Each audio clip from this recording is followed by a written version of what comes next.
All right, Baltimore City Council Ways and Means Committee. We are back for City Council Ordinance 22-0235, Ordinance of Estimates for the fiscal year ending June 30, 2023. I'm Eric Costello, Councilman from the 11th District, Chair of the committee. I'm joined to my left by Councilman Robert Stokes, 12th District, member of the committee. Councilwoman Odette Ramos, 14th District. Councilman Ryan Dorsey, 3rd District, member of the committee. And to my right, Council Vice President Sharon Green Middleton, 6th District, member of the committee. On behalf of Mayor Brandon Scott, we have Natasha Mehu, Nina Themlis, and Sophia G. On behalf of Council President Nick Mosby, we have Matt Stegman, and Nate Poole. To my immediate right is Marguerite Curran, staff to the committee. We're now in session for Department of Transportation. First, couple housekeeping items. As everyone's aware, Director Steve Sharkey unfortunately contracted COVID this morning, so that is why he is not with us. Spoke with the director and Liam this morning, so he's doing well, asymptomatic, so that's very good to hear, or close to asymptomatic. So Deputy Director Corinne Johnson is going to be leading today's presentation on behalf of the department. When we spoke with Director Sharkey, he is watching the hearing, streaming it live on Charm TV, and he is going to be communicating real-time electronically with his staff. I ask members of the committee and the council to not communicate directly with Director Sharkey for the duration of the hearing so that he may remain focused on communicating directly with his staff in order to ensure that the department is responsive to our questions and needs as we go through this process. Colleagues, everyone's good with that? Okay, excellent. Deputy Director, what we're going to, before we begin, anyone who's speaking is welcome to take their mask off. When you are speaking, you should be about 1 hand length away from your microphone. Someone in the room is not going to do that. I am going to interrupt you. It has happened every single time during budget hearings so far, and I am certain there is someone in the room that is going to do that. So don't worry about it. I will be polite when I interrupt you. The reason for that is the folks that are watching at home, like Director Sharkey, will be unable to hear you if you are not speaking clearly into the mic. Everyone got it? Excellent. Okay, what we're going to do in terms of flow, Deputy Director, how many slides, or Liam, how many slides do we have in the deck? 17. Okay, excellent. So what we're going to do is I'm going to turn it over to you, Deputy Director, in a minute. I'm going to have you introduce your entire team, everyone that's here. I'd like a full name and position title. After we do that, you'll go through your slide deck presentation. I'm going to ask you to keep it somewhere in the neighborhood of 20 to 25 minutes. I will signal Liam when it's, when we're getting about a minute or two left, when it's time for you to wrap up. Once we get done with that, we are going to review item by item the communication that I sent to the director on May 14th, which had a number of follow-up items, as well as the response that the Department of Transportation sent back on May 31st. Once we get through reviewing the letter and the responses to the letter, we will then go into questions from members of the council. Is everyone good? Everyone's got the flow? Excellent. Deputy Director, please take it away. All right, thank you. Good afternoon, Council Chair Costello and all the other members of the committee. As you said, I'm Corinne Johnson, the Chief Engineer and Deputy Director for the Department of Transportation. With me today, I've got Liam Davis, the Legislative Affairs Manager, Theo Nagongang, Deputy Director for Planning, Letitia Griffin, Deputy Director for Administration. Please raise your hands, folks, when she calls you out. Tavon Braxton, Deputy Director for Operations. And let me turn and look at everyone else. So forgive me if I don't get everyone's last name correct. Thank you. Kendall Booth Akeem. He is our acting maintenance superintendent. Will Haynes is our traffic chief. We've got Philip Mellerson, who is our ATVES director. We've got Frank Murphy, who is our special assistant to the director. Graham Young, our complete streets manager. Terena, I'm blanking on. Thank you. Galloway Stakeholder Engagement Chief. Where? I can't see everybody. Oh, the podium is a little late. Thank you. Scott Weaver is our Bridge Chief. Damian Taylor, our Deputy Traffic Chief. Toby Goodwin, who is our safety chief, Valerie, LaCour, thank you. I was prepared for all these people, who is our ADA coordinator, and Luciano, Nick, thank you. Nick Fontanez is our HR manager. Who else? Tanya Simmons, who's our towing chief. So many people. And Monica White, who was our Charm City Circularo Transit chief. Is that everyone? Graham? I thought I got Graham. I think I got everyone. So yeah, we've got a full house today. DOT is well represented. So thank you for that. Thank you for your patience with me with all the last names. So just a quick introduction. The Baltimore City Department of Transportation strives to maintain and improve the transportation infrastructure to provide a safe, reliable, accessible, and efficient system for everyone. And we are responsible for all right-of-way infrastructure to include curbs to roadways, conduits, bridges, and medians. Not only do we value equity in our projects, but also in our workforce. In fact, 80% of our DOT senior team are non-white and 40% are female. We have hired a complete streets manager, a new traffic chief, 6 new traffic engineers, doubling the traffic engineering staff, a transit administrator, a planning chief, and several planners covering the entire footprint of the city with specific assignments associated with complete streets, implementation functions such as safety and Vision Zero, quick build, transit, and bike planning. DOT has just completed its first strategic highway safety plan aiming at reducing fatalities in and around the city. And this plan builds upon the city's complete street ordinance to leverage a safe systems approach to project design and infrastructure conditions for all road users. This year, there were numerous legislative accomplishments for DOT. Thanks to the supporters of the Highway User Revenue Bill that passed this session, Baltimore City stands to receive a significant increase in revenue that can make great improvements to the city's transportation infrastructure and help us leverage additional federal dollars. As you know, the I-83 speed camera program is underway. The 90-day warning period began mid-April, and the program will go live and begin issuing citations mid-July. Violators will be issued a $40 citation per offense, and after administrative and contractual expenses, the remaining funds will be used to make some much-needed improvements to I-83. The automated bus lane enforcement bill was also passed and goes into effect October 1, allowing the city to monitor bus lanes with cameras which will record video and identify whether a vehicle is turning right at the immediate intersection or not. You're welcome. Thank you very much. Other notable bills approved include the speed limits bill and the towing bill. You're welcome for that, too. Thank you very much. With this collective impact of legislation, we feel that we are turning the corner and are hopeful for greater improvements and positive impacts to the city's transportation services and assets. For example, the Federal Infrastructure Investment and Jobs Act is critical to DOT as it will support major roadway and bridge projects with a focus on resiliency, equity, and safety. And via partnership and funding commitments between Baltimore City and MDOT-MTA, we were awarded a $22 million Rebuilding American Infrastructure with Sustainability and Equity, or RAISE, grant. The $50 million project will facilitate faster and more reliable transit trips and strengthen multimodal connections along a 10-mile east-west corridor that will add transit, pedestrian, and bicycle infrastructure, connect several residential communities and key employment centers, and connect residents to healthcare and education. With DOT's new grant manager leading the charge, DOT is actively applying for multiple grants to leverage further finite local dollars. But of course, there are challenges that can hamper the agency's effectiveness. And the reality is that as a nation, we're experiencing a labor shortage, which makes it difficult to recruit, hire, and retain staff. There are supply chain issues which impact our ability to get necessary equipment, parts, and materials needed for operations and tasks. Some tasks as simple as just simply installing new signs. Due to inflation, there are rising energy and material costs, which translates into rising project costs. The nature of civil engineering projects, everything from traffic calming to resurfacing and reconstruction and bridges, is that they are more expensive than people realize and more time-consuming. DOT's desire and goal is to complete all projects as quickly and least costly as possible, but there are many factors and challenges that sometimes get in the way. As we should all be aware, there is a finite fiscal capacity. However, with appropriate allocation to DOT, the additional HUR dollars can make significant changes for the better and put us in a position where the local dollars can leverage additional federal dollars. So with that said, I'll move into our slides.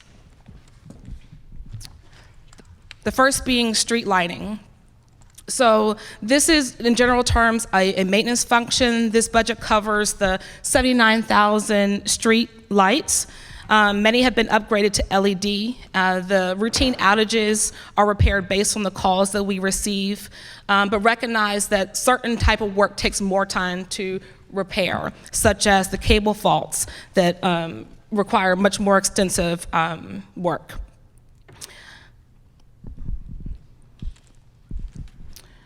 Now on to Deputy Director, where's Tim Knight? he's currently on extended leave right now. Okay. On leave. He's all right? Everything's good with Tim? He's okay. Yeah. Yes. Who's filling in for Tim in right-of-way division? Unfortunately, again, with the staffing shortages, they're actively engaged with a lot of other. I mean, who's the person here who's the person here who would answer questions that normally would be in the Tim Knight portfolio? Me. Got it. Thank you. Yes. All right. So contact. Would you like me to do the clicker? Oh, yes, thank you. All right, so conduits. Essentially, our entire conduit system houses various electrical and telecom wires. The key note here is that our conduit system will play a much bigger role in broadband in the future. And of course, this is a separate enterprise fund. It's not through the other general and other funds of the city. For the administration, this covers basically the support to all the various DOT divisions. So our contract administration, our IT, HR, many different areas fall into this area. As Director Sharkey's been in charge, he has improved upon the staffing levels and to improve upon, for example, like our customer engagement and other areas. And so there have been some staff added to this area. So with street management, this generally covers our resurfacing program, our in-house work. Over the years, there's been certain levels, but in recent years, we're now adopted complete streets and much more improvements in our pedestrian facilities. And so as we're adding in additional things into these projects, that lessens the number of lane miles that we can accomplish as historically seen. With traffic management, this covers our services to our pedestrians, bicyclists, and motorists throughout the city. Also with our traffic signal operations and safety fencing and Jersey barriers. So it's a whole slew of various areas in the traffic management category. Special events. So in addition to regular permitted events that come in, the special events team also supports many other functions throughout the city, such as we saw throughout the past couple of years, the various protests and other support to BBD or other services in the city. This is a very, very small team, a team of just a few people, but they do great levels of work. So overall, we are working to try to build upon their staffing levels. For the Inner Harbor Services Transportation section, this maintains the public right-of-way at the Inner Harbor. Of course, getting into the lighting, the promenade, the bulkheads, and many other facets located there. There are still some masons that we have that support this effort, but we've kind of restructured, and these people are in other areas. So there are some changes kind of ongoing for this area. Snow, the reality of our snow program is that whether or not we get half an inch or 4 inches or a foot or more, anytime there's a snow event, we need to be prepared to be present, to have our city forces as well as our contract forces. We've got over 100 city forces, city trucks, and over 300 contractor forces that are ready and waiting to respond to the city's needs. And so I know historically sometimes people don't understand the money that goes into this, but when we have to respond, we have to activate and pay for those services. This is the vehicle impounding and disposal category, and so it handles that of more than 30,000 vehicles each year, including vehicles that are illegally parked and abandoned. It also supports the impound storage facility and various needs there. Of course, I know that this is an area that we are making progress on. We do have temporary buildings on site, and we're working to try to get more drivers and try to continue to improve upon those services. For sustainable transportation, this gets into the other areas outside of just simply traveling via car, but using the circulator, Charm City Circulator and the Harbor Connector, water taxi, and addressing bicycle facilities, trying to be sustainable and have multimodal transportation services for the city residents and those that visit our lovely city. And so we are working to focus on equity. That's our underlying focus as we're reviewing these plans and our services. We do have limited services. I mean, putting it in perspective, we've got like 20 buses, whereas MTA has 750. And so we're trying to do as much as we can with a little bit that we have. One thing to note there actually was that fiscal year 21 was a little bit higher because we had the North Avenue Rising project, so that kind of jumped up numbers. So if you're wondering why there was a big jump in the targets, that's why. You can go ahead. For the landscape management, in reality, this is more so of the mowing operations, the maintenance of the median strips, some of the cleaning of the tree pits, and a few different city lots that we maintain as well. So just for understanding purposes, the output number that's listed here represents our in-house crews, whereas the effectiveness represents the contractor crews. So please don't look at those two numbers and think that they directly correlate.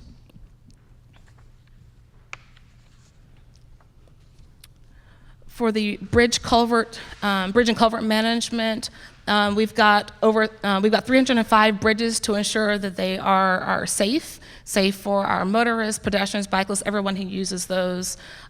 These traverse over, of course, waterways, parks, rails, other infrastructure assets in the right-of-way.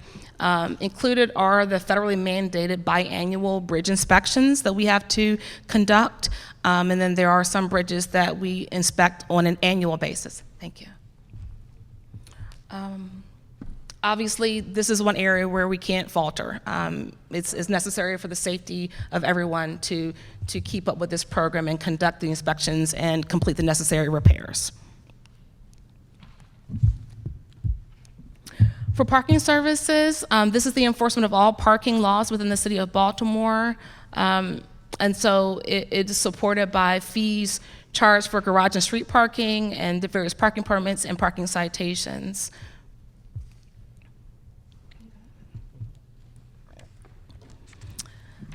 Survey control, to say a team does not make it very plain. We have a couple people who are going around and doing surveying for the city. And so they are a very reliable team.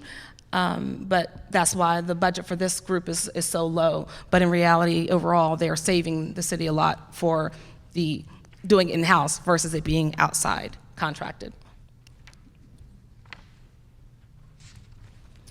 For the dock master, again, this is low. In the past few years, if you're wondering why the numbers are a little showing what they are, in the past couple of years, people really haven't been coming in and docking boats. So this is something that we're just recently kind of starting to talk about internally within the administration to determine, hey, what that program needs to look like and what we can do moving forward, recognizing that it's not just getting the staffing, but there's a lot of improvements and things that are needed to the piers and to manage the program overall. So. Street cuts management, I think we're all very, very familiar with that. I don't have to say too much about it. But anytime anyone is doing work within their right-of-way, doing street cuts, this team is inspecting and managing that work. The reality is that we do need more inspectors, but we have been recently very active in conducting very thorough inspections of the street cuts that are out there, and especially some of the cuts that have been out there for a while that are failing and enforcing action for those permittees. So that program has been seeing a lot more action recently. Yeah, there you go. Traffic safety, this covers crossing guards at our elementary and middle schools, safety education and training programs, street markings and installing traffic signs, and overall operation of red light and speed cameras. So it's a collection of various different areas, one being, of course, with our camera program, and we spoke on it earlier about the ID3 camera program, so there's a lot of activity and new things coming along.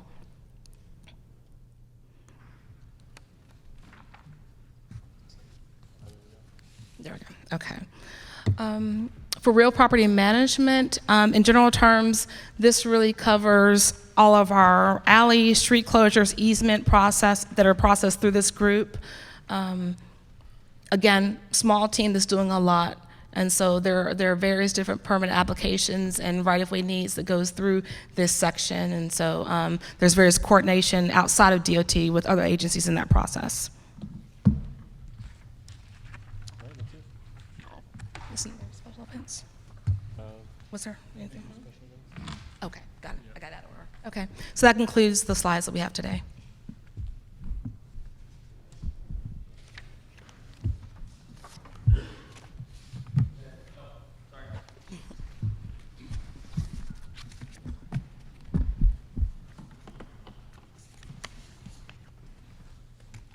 Thank you, Deputy Director. I'm just going to go out of school on one quick question.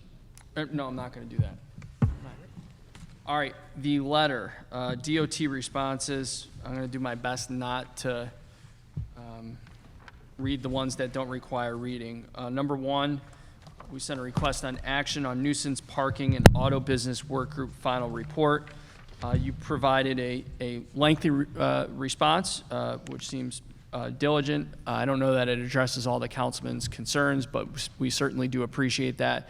I'd like to have a meeting scheduled with the councilman, with the appropriate personnel and DOT by no later than call of business next Friday. Is that a reasonable request? Sure. And can you advise who the appropriate personnel for that meeting will be? Sure. That's likely going to be myself, Chief Goodwin, and our towing division chief, Tanya Simmons, and probably some senior staff. Is that sufficient, or do you need other people? I need Chi-Chi also. Chi-Chi? Okay. Right, I'm writing it down. So by close of business next Friday. By close of business next Friday, Okay. yes. Does that work for everyone? That's sufficient? Yep. Excellent. Moving on, number two, Hartford Road streetscaping between White Avenue and Sylvan Street. Certainly appreciate the sense of urgency on behalf of or the department's sense of urgency here. I will say that summer is very vague and broad and is not going to work. We are going to need a specific date, and it doesn't have to be a day. I mean, let's third week of June, something like that. So Sure. Can you provide some clarification on that response, please? Well, with that, we are still working on it with the contractor, so it's a matter of getting clear dates on when they're going to have the materials available. So that's kind of what's holding up. That's why we couldn't give a specific date as of yet. But we will follow up with them and try to nail down an actual date. All right, so just to confirm, I understand we have designs have been completed. Yes. We have a contractor who's selected and under contract, Yes. and they have placed an order for supplies. Is that? Mike, Is there Chief any- Haynes. Yep. That I can't confirm. I do know that. I didn't hear you. Can or can't? Sorry about that. Can you hear me okay now? Yes. Yeah, that I can't confirm. I can confirm, yes. So we have the funding in place. We have the contractor in place, and hopefully you're going to begin really soon. But I don't know whether materials have been ordered yet. Okay. So what I would ask is by call of business tomorrow, if you could get confirmation from our contractor that the materials have been ordered. If the materials have not been ordered, well, I'm going to assume the materials have been ordered. But why don't you get back to, by call of business tomorrow, me and Councilman Dorsey with whether or not the materials have been ordered, and then Councilman Dorsey, we can move from there in terms of next steps. Excellent. Thank you. Green Meadow Pedestrian Bridge study. This was at the request of Councilman Schleifer, if I'm not mistaken.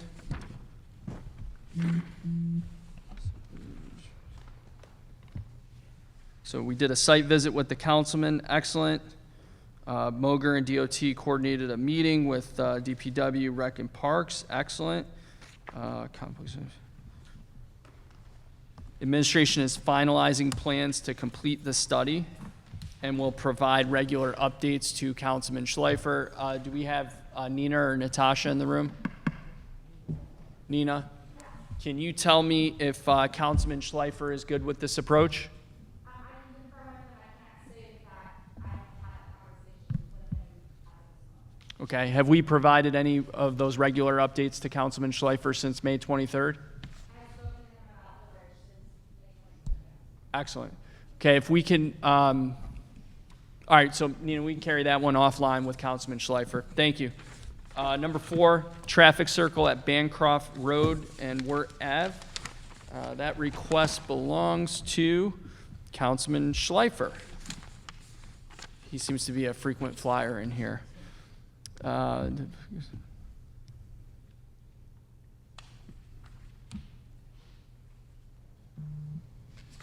A study of the site will be completed in the near future with regular updates to be provided to council. So on the Councilman Schleifer ones, once we get to questions and to the next council member, I'm going to give him a call and find out where we're at. We'll circle back with those items.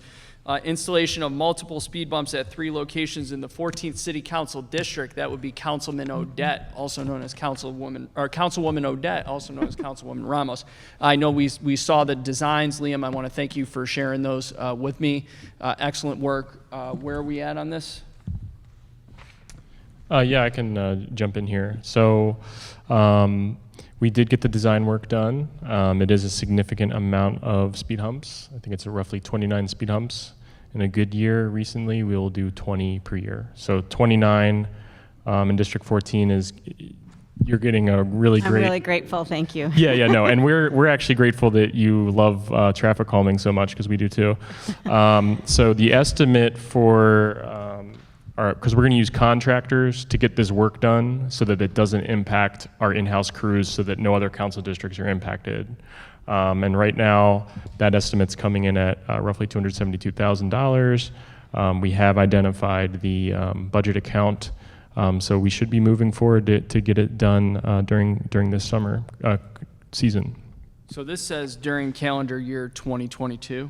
Yeah, so we're in the middle of construction season now, so that only lasts till November, because you can't really do this type of work in the winter. So by end November of 2020? That would be the absolute latest, but... Mr. Chair, I've actually seen on the streets the markings. So they're- you're in a good place on this one. I'm happy with where we are. Excellent. Let's move on. Thank you, Thank Councilwoman. Thank you. Meeting regarding various concrete street resurfacing requests in the 6th Council District. This is Council Vice President Middleton. Moger met with the Council Vice President back in June of 2021. During that conversation, Tamarine Road was identified. Concrete road replacement contracts. DOT will work with Vice President Middleton and Moger to develop a design concept for the desired Tamarine Road repairs and ensure prioritization in the calendar 2023 contract. DOT or Moger, please advise me where we were at in the work with Council Vice President Middleton process. So I'll just say this. Our slab repair contract this year has 4 roads on it, and that's why we can't get it done this calendar year. That's what's frustrating for us. We would love to get it done this year. So it's really a scarcity thing, but we're committed to Tamarine Road. Tech Division has been assigned the task to come up with an estimate right now. We would like to discuss with Council Vice President Middleton, Tamarine Road and any other, major concerns regarding concrete streets with her. And given the delay and the extra HUR we anticipate next year, we might be able to do a little extra. We'll see. Not committing to anything right now. We'll get Tamarine done. Madam Vice President, go. Thank you for that for Tamarine, but there were other, Virginia and Lanier, which is where right at the Mike, Madam VP, Mike. it's Virginia and Lanier, right at the James E. Gross Rec Center, and Park Heights Academy, used to be called Edgecombe Circle Elementary, and then also Arbutus Drive, which is at Langston Hughes Business and Community Center. So these are frequently traveled streets with bus routes and in dire need of the same issue with the concrete. Just to add to that. Sounds great, and we look forward to having our discussion with you and the Mayor's Office of Government Relations and getting some of these concrete streets fixed. Can we have a meeting scheduled with the Vice President by no later than call of business next Friday? Is that reasonable? Moger, does that work on your end? Madam Vice President? Yes. Outstanding, thank you. Next item, traffic calming on Bologna Avenue. That one belongs to Councilman Conway. And we've got, we've asked to provide these concepts in writing by no later than end of fiscal year 2022, which is coming up. Councilman Conway, where are you at on this one? We had a briefing with DOT, I think just last week, for which they showed us some concepts that they intend to announce to the community next week. And so I appreciate also, and shortly after we sent this letter out, DOT did actually meet with us, with the community. They pulled it out of their time and actually showed up and apologized for taking so long to respond. So I appreciate that. It meant a lot to me, and I think also to the community. So I think we're in good standing. Excellent, outstanding. And can we please make sure that those updates that are going to the community get to the councilman at least 24 hours before they're shared with anyone from the community? Absolutely. And let the liaisons know. Thank you so much. Next item, concrete resurfacing on Moravia Road adjacent to the interchange with I-95. I think this is Councilwoman McCray. Yeah, so this one, based on the number of complaints we have gotten in recent years, there was actually some slab repair work conducted last year, and then there's additional slab repair work planned for this year. And then in addition to that, the exit northbound 95 Moravia exit heading westbound on Moravia, that section's asphalt, and there's actually that's part of our tech resurfacing for this calendar year. So that whole area is going to get some slab repair work done, some new asphalt, and some new striping. So we feel pretty good about this one. Excellent. And when was the councilwoman last updated? We have a monthly meeting, so our stakeholder engagement chief, Tarina Galloway, myself, and our local liaison, Jeffrey Fleming, meet monthly with Councilwoman McCray. She was provided an update, I believe, at our April meeting, or it might have been May. Things are running together. It was either this month or the last month we gave her this update. Got it. So she's in a good place? I believe so. We haven't gotten any other feedback. Okay, I'll make sure to follow up with her and get back before the end of the hearing. So next item was at the request of Council President Mosby, streetscaping plan for West North Avenue. Mm-hmm. Yeah, so we really do want to sit down and talk with the Council President and the administration about this one. This is a little challenging, Mr. Chair. Just because of the ongoing North Avenue Rising Streetscape project. You know, that was an over $27 million project. I believe the council president was requesting streetscaping from Hilton to Mount Royal. The boundaries of the existing streetscaping project go from Hilton to Milton. Now, we have discussed this internally, and North Avenue Rising is a streetscape, but most of the focus is in the roadway. What we're open to considering is working with the council president, working with the administration to identify some additional streetscaping work that wouldn't impact the existing project. And I'm going to let Deputy Director Johnson talk about some of the federal regulations on federal dollars and construction.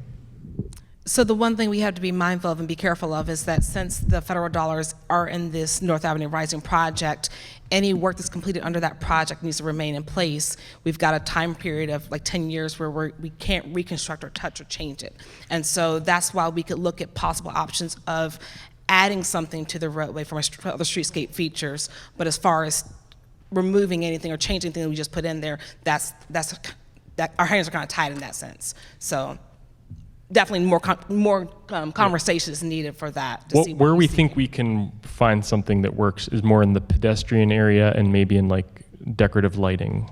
But we can't, like, because of the federal regulations involving federal dollars, we're limited in what we can actually do with within what's in the road, curb to curb. Understood.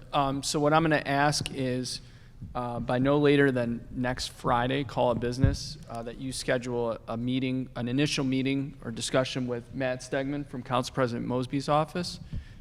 He will have the appropriate staff there, and then there will be an opportunity in the coming weeks to meet directly with Council President Mosby. Matt, is that good? Excellent. Does that work for everyone? Outstanding.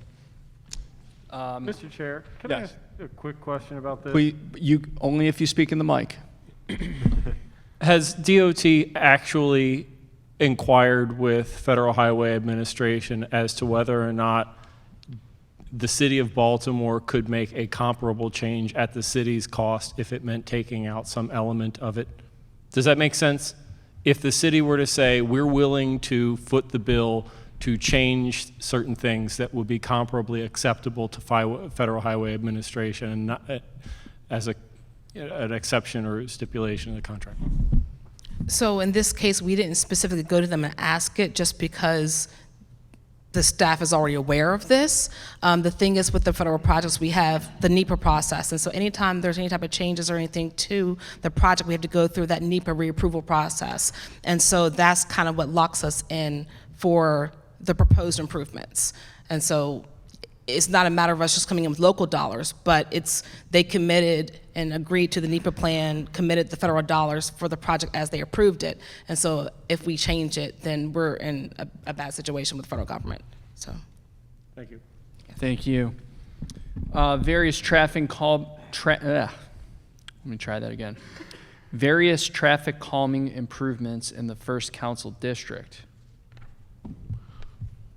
So I can speak to that a little bit, Mr. Chair. This is something where we would like to talk to the councilman about that. It seems like the standard is close of business next week, so maybe we can push this meeting up. We were thinking actually, no, this actually would align. We said meeting in mid-June, so we can definitely meet with the councilman. We want to get a better sense of what the ask is here.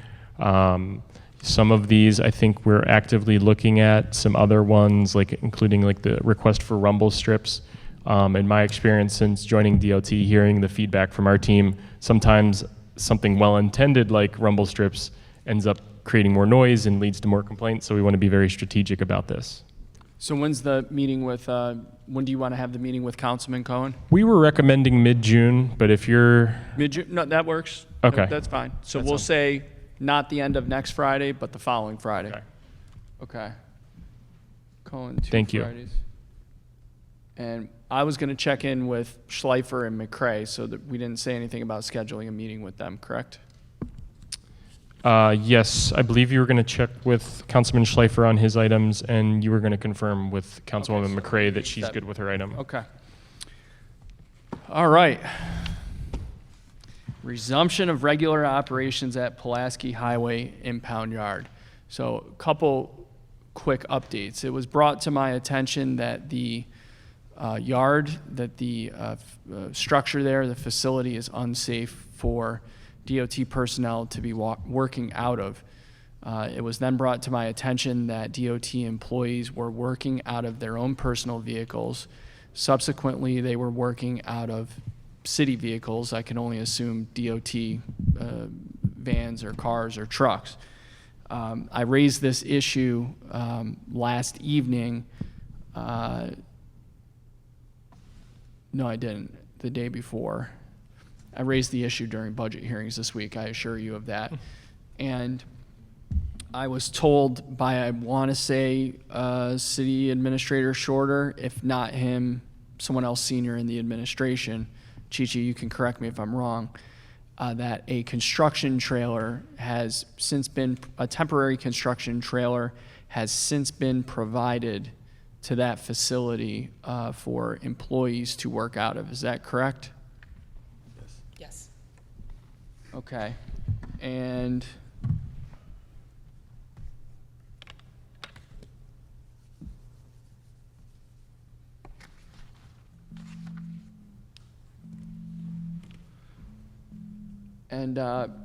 so this response here says, in response to existing facility conditions, In response to existing facility conditions, DOT Towing Division has implemented several innovative solutions to maintain continuance of operations at Pulaski Tow Yard despite the need for facility upgrades. So I don't see and it's okay, I don't see in the written response what I heard earlier this week. So I want to make sure, and I said this explicitly to the city administrator, that I was going to check with you all. So first off, who's in charge of, that's going to be Chief Simmons? I'm here. So Deputy Director, I'm going to go to her for a second. Chief Simmons, what are your folks telling you that are working up there? So working out of personal cars, I've never seen that. None of the employees have complained to me about that. Before we put the temporary trailer out front, they were working out of one of the city vans. Oh yeah, you got to mic, Chief. Thanks. Can you hear me? Yeah. Okay. Just closer. Oh, okay. So as far as employees working out of their personal cars, I've never seen that, and I've been up there many times. My office temporarily is at Calvert Street. None of the employees have complained to me about working out of their personal cars. If they've done that, that's by their personal choice, and they should not. We provided them, before the trailer that's there now, they were working out of a van, and they had a laptop to work with to look up the vehicle tows. So the personal vehicles, I've never seen that. The temporary trailer is there for the vehicle releases by appointment only. When did you all put in the request for the temporary trailer? Mr. Braxton, do you remember that date? I don't remember the exact date, but it was probably about 3 months ago. And when was the trailer delivered? Oh, okay. So let me refrain that. We made the initial request probably 6 months ago. Then there was a subsequent procedure to acquire a trailer 3 months ago, and we got it right then and there. It's really frustrating and disappointing to hear that it took 3 months, and that's not directed at anyone from the Department of Transportation. That's not acceptable by any stretch. The reason that all of this came to my attention is because I had a constituent who had a vehicle towed, and they showed up, and there were employees there, but they were told that they had to make an appointment to pick up their vehicle, which I found to be pretty absurd, that there were employees physically there and they were told to come back when those employees were not in the process of servicing other customers. In addition, I was told that there were very sporadic and inconsistent hours of operations at that facility. What are the current days and hours of operations there? And then we'll get to the process of the appointment. Okay. So we service appointments between 7:30 a.m. and 4:30 p.m. Monday through Friday, and on Saturdays 8:30 to 3:30. They are closed on Sunday at that location. And you need an appointment to pick up your vehicle?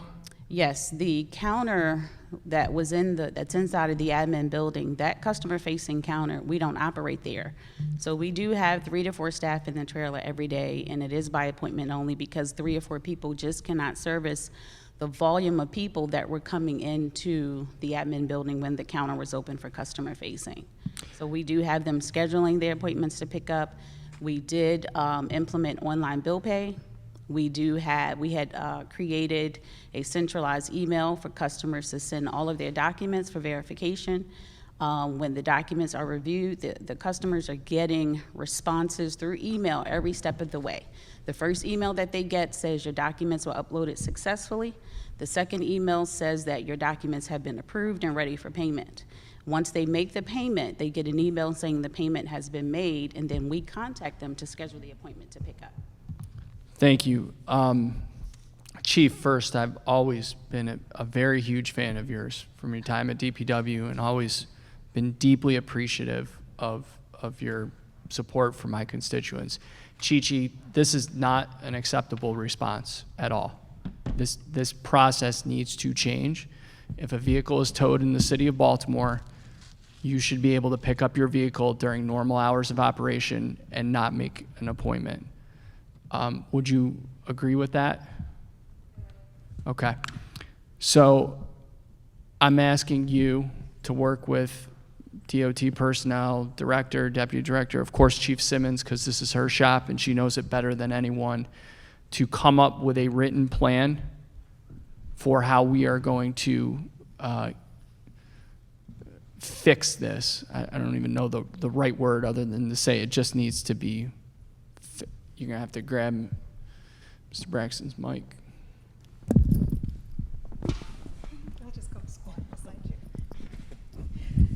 Yes, I hear you. And just to add some context as to part of the planning to revert the tow yard back to being able to fully service the public is DGS is currently in the process of working with DOT on the repairs to the building that was shut down for environmental reasons. And so there is an ongoing project which once the building is reverted to full use, then they will at that point be able to begin returning to full service. When are those repairs scheduled to be completed? We are currently finalizing the procurement process. We have some EMBU review in process. So I can't give a date certain. What I am being told, and I double-checked this again after our conversation, Ms. Simmons, is the current holdup right now is for an environmental company to come on board. All the other vendors are in place. We are anticipating end of September for the work to be able to be completed. Chi-Chi, this is not an acceptable response. That tow yard needs to be reopened. We understand that and are in the process of that work. But the process is taking too long. We are trying to send a spaceship to the moon when we are talking about walking around the corner. We are making this vastly more complicated than it needs to be. If a citizen in Baltimore City has their vehicle towed, they need to be able to pick it up, and they need to be able to pick it up without an appointment. It's that simple. I completely agree. And I'm speaking to the condition of the building and the process currently being undertaken by DGS to make the construction repairs that are required. I understand that's the long-term solution, or that's the medium-term solution, right? Because we have a longer-term issue with the yard in general. Right, finding the 19 acres in a full construction, yes. That's the long-term. What you're talking about is the medium-term. Correct. I'm talking about the short-term. Understood, and I just wanted to step in here and explain the mid-term solution, so that because I didn't want Mr. Braxton or anyone else to have to be on the spot to explain the ongoing process with DGS. Absolutely, and I appreciate your leadership, and knowing that you're on it gives me some level of comfort. Last night we were here until 11:45 p.m. talking about basic core city services. If a vehicle is towed in the city of Baltimore, a citizen needs to be able to pick up the vehicle without an appointment. What is the short-term plan to resume that service, let's say by no later than the Monday after next? We need to have a plan. We cannot force people to make. Does everyone appreciate that that is unacceptable? Everyone's in agreement that that's unacceptable? So if we are collectively in agreement, we have some of the brightest minds in city government in this room. Let's figure it out right now. What is the play? What's the plan so that residents no longer have to make an appointment? I think this is something we're going to have to discuss internally and follow up with you, Councilman. And we can give you a short-term proposal, but it's something that we just have to look at the numbers, look at the details before we just spitball here. Okay, because when I heard Chief Simmons talk about some of the reasons, we talk about the trailer that folks are working out of. You know, in my mind, I'm thinking, well, we can put up some signs and we could say you go over there, and then you don't have to go to the counter, and there's clear. You know, we're talking about easy, quick things. It's the thing that just occurred to me. We have a sign shop within DOT. We can fabricate the signs like this week. So we're gonna figure this out collectively. Deputy Director, we're gonna do our best. That's a commitment. No. Not our best. We are going to figure it out. Deputy Director? Microphone, please. When you confirm for me that we are going to figure it out, because I am confident that you can. What I can say that we can figure out something to try to make it better. I don't know that I can commit to say that exactly what it can be and if it's going to necessarily meet your full expectations. My ask is very simple. You should not have to, I had two asks. You already took care of the first one. We're back to normal hours of operation. That's wonderful. That's great. The second ask is that you do not have to make an appointment. This is a very, very simple ask. I'm so incredibly confident that the people in this room can figure it out. So please tell me, otherwise I'm gonna have to continue beating this dead horse for the next 3 hours. Please tell me that we can figure out a way to ensure that when a resident has their vehicle towed, that they do not have to make an appointment to pick it up. Councilman, just allow me. What you're describing is actually happening right now. We've somewhat retrofitted the trailer to address those customers that didn't make an appointment so that they can retrieve their vehicles. We just can't do it at the same rate that we did when the administration building was open. So it's happening. We've created the signs, as you suggested. We've built the decking to accommodate the customers going to the trailers. So all that face-to-face is actually happening while still sustaining the appointments, because it makes it easier for the staff to service the customer if they have an appointment, because all the legwork is done beforehand. But for those that walk up, we do service them as well. If my car is towed today, which is Thursday, and I don't pick it up until Monday, am I charged a different fee if I were to pick it up today? No. You're not charged by the We're day? not charging additional storage fees because we're not public facing. We're only charging the tow fee and your initial storage fee when we tow it, the one time. Okay. Well, I appreciate that accommodations have been made. I appreciate the effort and the intention to make it easier for the customer. Nonetheless, it is still too difficult. We have to make things easier for residents. We have to restore core services. Picking up your car when it's been towed because you did something stupid like parking in a bus lane is something that you should be able to pay your fee, your stupidity fee, and then you should be able to pick up your vehicle right on the spot, right? So we've got to figure this out. So Deputy Director, Chichi, Mr. Shorter, now that you're here, can I expect a response by end of the day tomorrow with a short-term plan for how we're going to eliminate the need for appointment? If we can go with just a little bit more time. How's next Monday? I think that's better than tomorrow. We'll take it. You're a hard bargainer, Mr. Chair. Thank you. So I will hear back from the department directly from Liam with an update by call of business by the evening. Oh, not the 13th. Monday, June 6th, that next Monday. That sounds good. Thank you so much, Liam. I appreciate it. And then the last item. Yes. Councilman Torrance, yes, sir. I just want to make a slight suggestion. OEM may have some solutions for you with a not refrigerator, but an air-conditioned tent that will allow you to have that customer-facing space to stay open and probably cost less than with the trailer that we actually procured for the amount of time that we need. So I would look into that, because if we can send that trailer back and have a tent that's freestanding and provide the same level of service as the building, that would be something that I would probably pursue. Just a helpful suggestion. Thank you, Councilman. Some of the smartest people in city government in the room aren't just at DOT, they're on the City Council of Baltimore. All right, outstanding. And then the last item was for me. It was a utility work turnaround closure on Sharp Street in between West Conway Street and West Pratt Street. This is a result of work that the convention center is doing to repair a leak that, I kid you not, Peggy Didakis told me this morning, has been in existence since I was a freshman in high school. I'm very pleased that Peggy has an opportunity. I'm not kidding, 1996. I'm very pleased that Peggy and her team finally have an opportunity to fix this. The problem was, and who's familiar with the area by a show of hands of Conway and Sharp Street, or by the convention? Okay, so everyone's gonna know what I'm talking about here.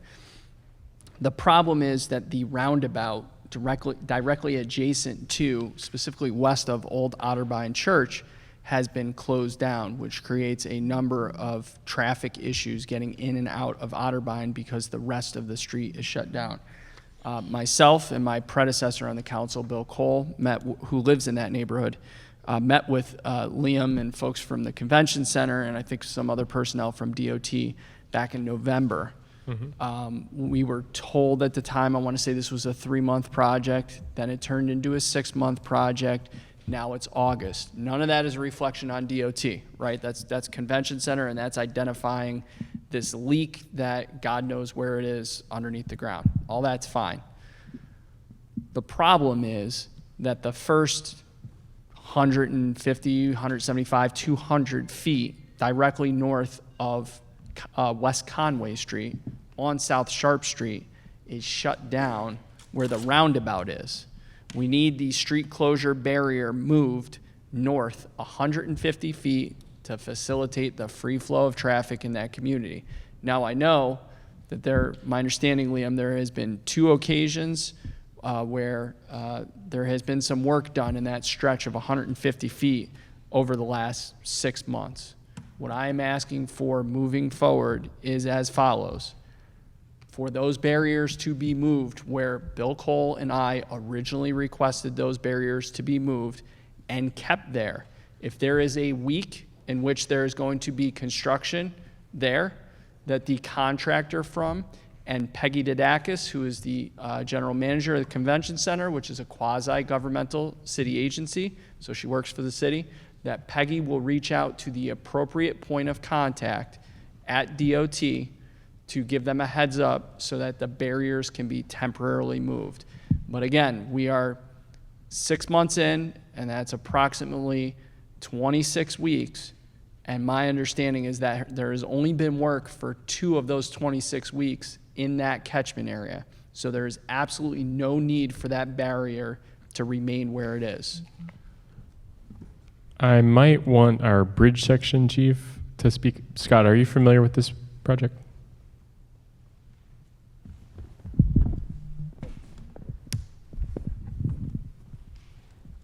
I am familiar with the project. The project manager for DOT is under my section, Chris Brown. Yeah, I believe you may have missed him there. A little louder. I'm sorry. The contractor, Bensky, run by Mr. Howard Bensky, they are working with the convention center. They've been using that area as a laydown area for equipment and materials. What I can do is I can reach out to them today about looking into relocating those barriers. If they don't need that as a laydown area, then perhaps we can get them to move the barrier back. I love the sense of urgency. This is fantastic. I really appreciate that. And what I would say is, because we know that many contractors that operate in the city or anywhere like to do things the way that they like to do things, I'm certain that if they push back and tell you that there is not another laydown area, I'm certain that they could dig deep and think creatively about the other 800-foot stretch of that street and find the appropriate laydown area that's safe for their materials and safe for their employees to ensure that I get this roundabout reopened. I understand. Excellent. Can you follow up with me via email by the end of the evening tonight on the status of your reach out? I'll reach out to Liam and I'll have him respond. And Liam and you'll get me connected, Liam. Thank you all very much. Deeply appreciate that. We are going to move into questions from council members. This round, I am going to start with Councilman Stokes.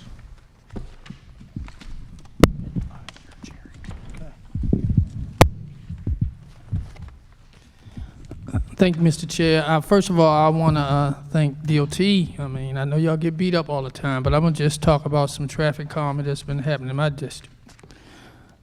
Johnson Square, Broadway East, Greenmount, New Greenmount West, Greater Greenmount, East Baltimore Midway, Oliver Community, Signal Light at Bond and Biddle, Calvert Street Park, Madison Street resurfacing from Broadway to Carolina Street.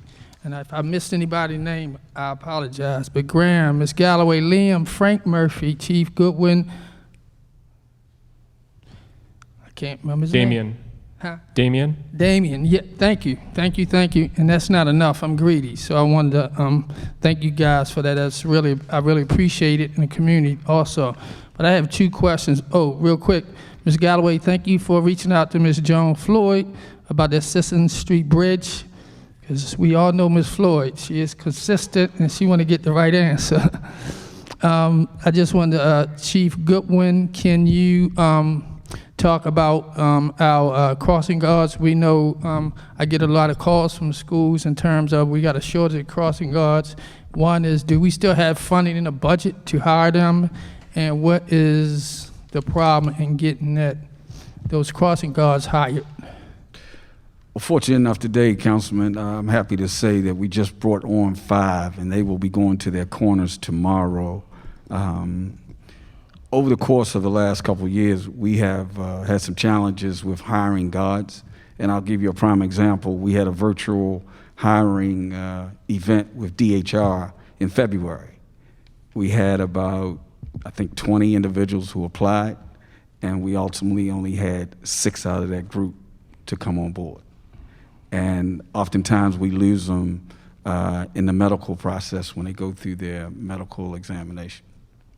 I've asked Baltimore City Public Schools to use the link to DHR to advertise within the schools, because oftentimes I hear that school families have asked about crossing guard duties. And so we've asked the school system if they could use a link to advertise that within the school system as well. So, Chief Goodman, how many actually vacancies do we have? I know you just said After you're the 5 6. going on the street, we'll have 18. How many, I'm sorry? 18. 18 vacancies now? My next question, I know we don't provide that for charter schools. I understand that, but charter schools have kids that live in the neighborhood. So just need to share that, because even though they charter schools, kids can get hit at charter schools too. So we gotta start looking at providing some crossing guard at these charter schools in the city. Because I ride and look at some of them in my district, and I'm sure the councilwoman know that also. Like, you go out, Dr. Bernard Harris, when they let school out, across from St. Francis Church, is double traffic on both sides of the street, in front of the church, in front of the school. And I see kids ducking and dodging their parents, even at the Montessori school over on Guilford, who've been trying to get a crossing guard for about 9 years, and they keep getting denied because it's a charter school. And I think we should not be looking at how we assign crossing guards to charter schools, because they still kids and they have parents, and we got to make sure they're safe also. I guess that's my only question. I know my colleague, Councilman Modette, is going to talk more about curb cuts, because we have them both in our district. So, Councilman Modette. Thank you, Mr. Chair. Thanks to DOT really for paying a lot of attention in my district. I really appreciate it. It's huge, and I'm grateful. We've also had a lot of conversations with BGE and others about their illegal street cuts and just the street cuts in general. Can you remind me, are they supposed to be resurfacing curb to curb? Because I asked that because I have this issue on 32nd and Old York Road, where now I have a half of a crosswalk. I got a half of a crosswalk because they resurfaced half of the road. Mm-hmm. So that's some of the changes that coming under the new street cuts policy. So under, I'll say, the old policy, they would, address the section that they touch. So under the new policy, then especially where they're impacting a crosswalk, something like that, they would have to do the full width and have the full section restriped accordingly. So we're still in the middle of a comment period on that, or? So no, the comment period is ended. It's right there. There's just a couple little things we're wrapping up, just from a legal standpoint, and then we'll be instituting that fully with all of the contractors, everyone who's doing work in the right of way. Will that be retroactive for a certain amount of time, or just anything moving forward? I believe moving forward. Valerie, do you remember if that was going to be retro at all, or if that's just going to be moving forward?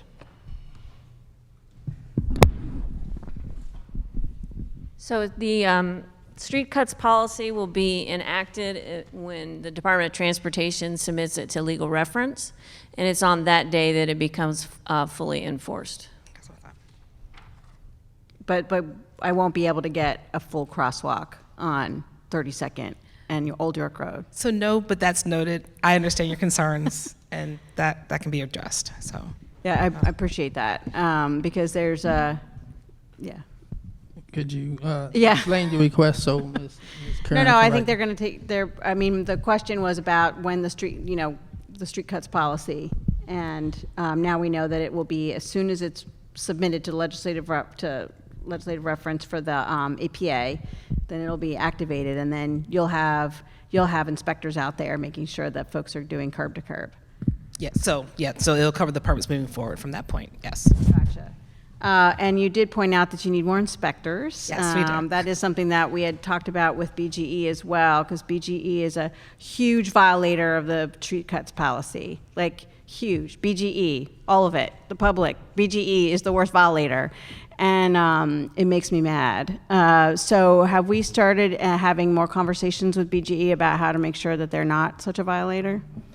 We really have continuous conversations with BGE.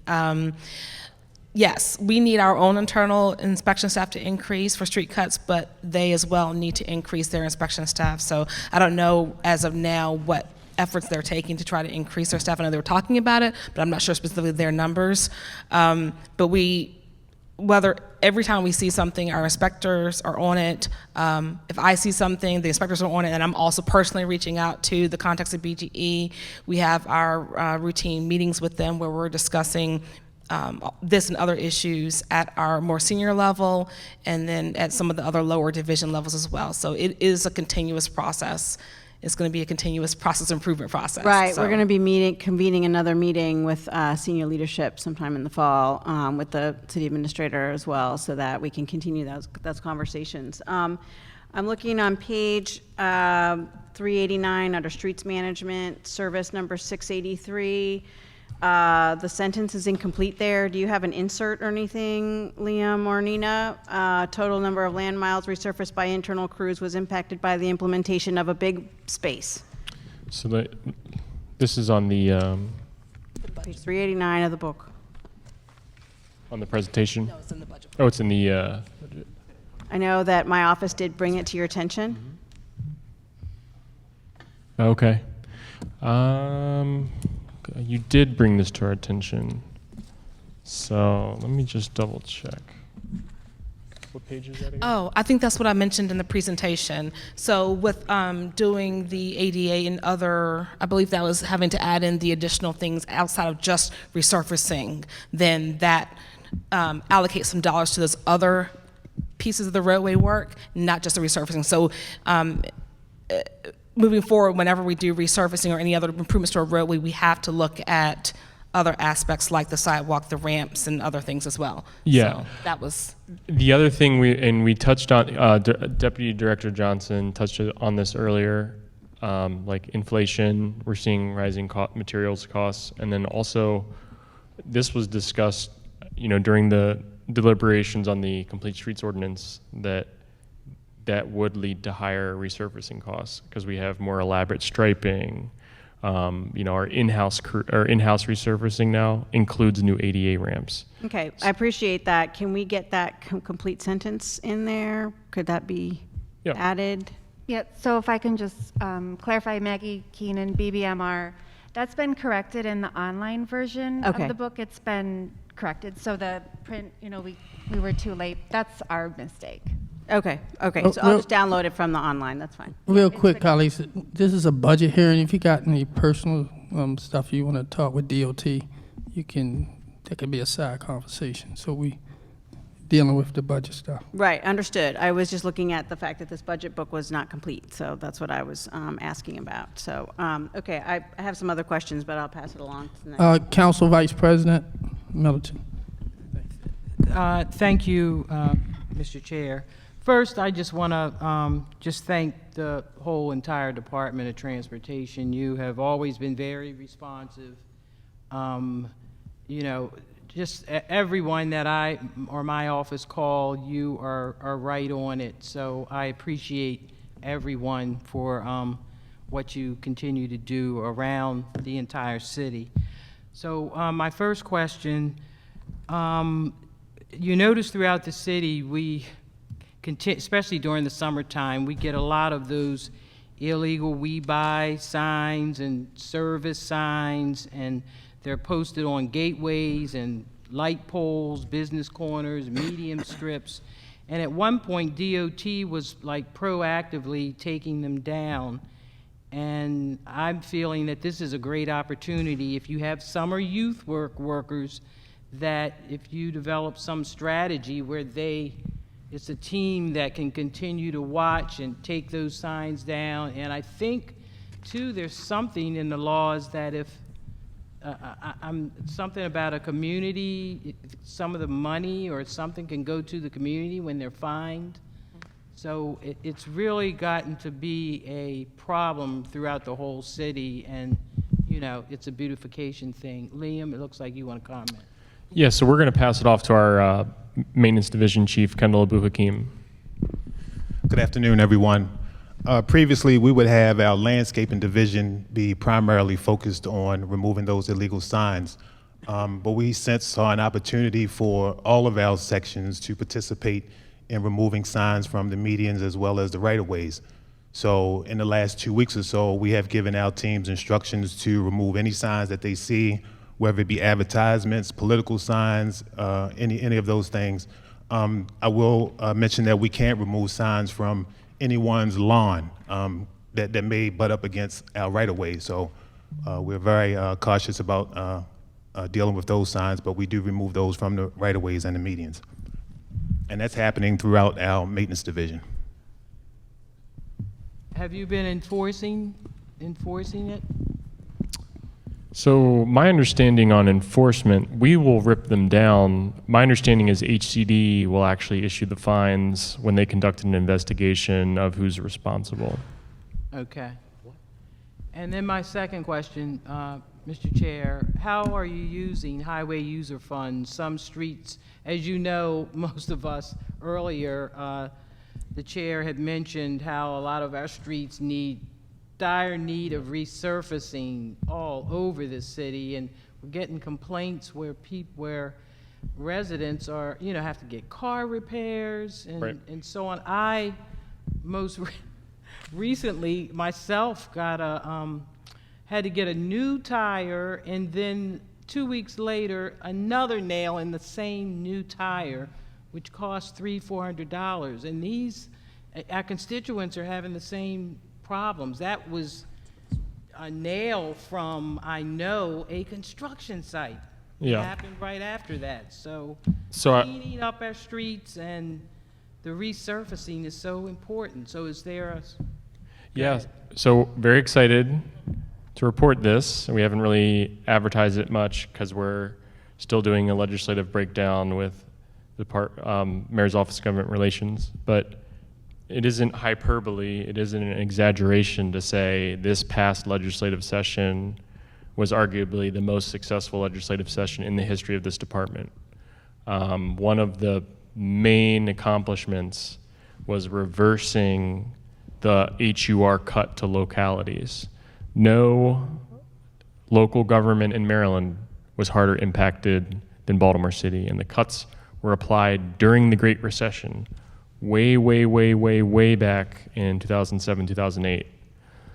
Since that time, based on the cuts, cumulatively between the time during the Great Recession and now, we lost out on over $900 million in HUR. So reversing that cut has long been a goal since Director Sharkey took on the leadership here at DOT, and even before that. And then we worked with the administration of Mayor Scott to prioritize and advance this during session. The mayor testified, and then I also know Councilwoman Ramos also rode down to Annapolis to testify in support. So the long story short here, Councilwoman, is starting in FY24, not this budget we're talking about now, but next year's budget, that's when the HUR bump starts to come. Our current funding levels in HUR, there's barely any money to even apply to our capital projects. We've been forced to take out revenue bonds to do a lot of this work. It's like the city's running a credit card to do basic maintenance. That should all change as the new HUR formula comes into effect. So we'll see a bump in FY24. It's going to increase further in FY25. It's going to increase even further in FY26 and 27.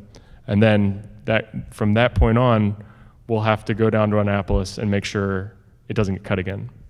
So help is on the way. It's not necessarily in this budget yet, but the residents will start to see it increasingly over the next several years. Thank you for that good news. I'll stop there. Thank you. I also want to thank Kendall for his great work he do in lighting in our community also. Councilman Conway and then Councilman Dorsey, you next, and then Councilman Torrance is after Councilman Dorsey. Thank you, Mr. Chair. I got two quick questions. The first is with regard to traffic engineers. So I've been told a number of times that the lack of traffic engineers is part of the reason why traffic studies and traffic calming require a great deal of time, as well as that there is major pressure up to follow up from our office to our constituents, and that's always been an issue. It's part of, I think, some of the issues that we've had around Bologna. How does this budget address that concern? And I'm going to let our chief talk, but I'm just like from a broader perspective, it's almost similar to my last answer. We are kind of moving funds around within our kind of finite resources now to prioritize traffic calming. Like we have the neighborhood traffic calming fund that didn't exist a few years ago. We actually just dropped the revised traffic calming policy yesterday, and that incorporated some of the public comments we got during the 30-day public comment period.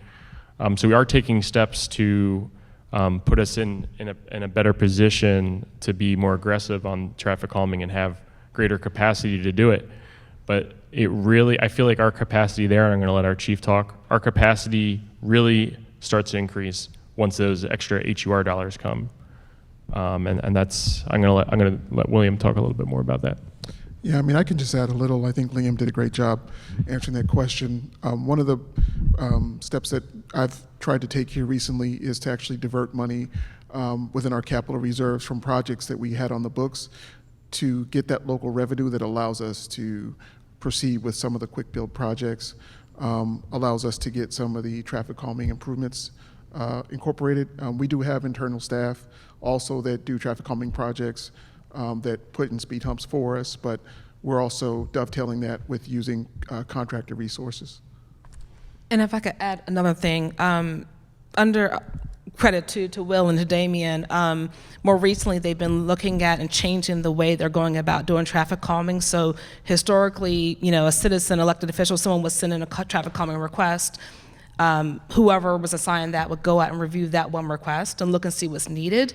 So what they're now doing is more of a holistic approach for the community. And so if there is we see where there's a request here and there's a request here and a couple blocks over there's another request, they're more so going into that community within a certain area, not a specific area, but kind of where they find where we have a cluster of requests and looking overall to see kind of what's going on, what the traffic calming needs are, and then trying to come up with more of a plan for that general area and addressing those SRs from that approach instead of the piecemeal approach. So we are seeing great improvements in our review and processing of those service requests and then trying to package up the projects to get the improvements made. So if I'm hearing you correctly, what I'm hearing is that some of the significant changes may not come for another 2 or so years, as we see that the highway user revenue come up. We are using some additional contractual spending, and is that reflected in this year's budget? Is that what I'm understanding correctly?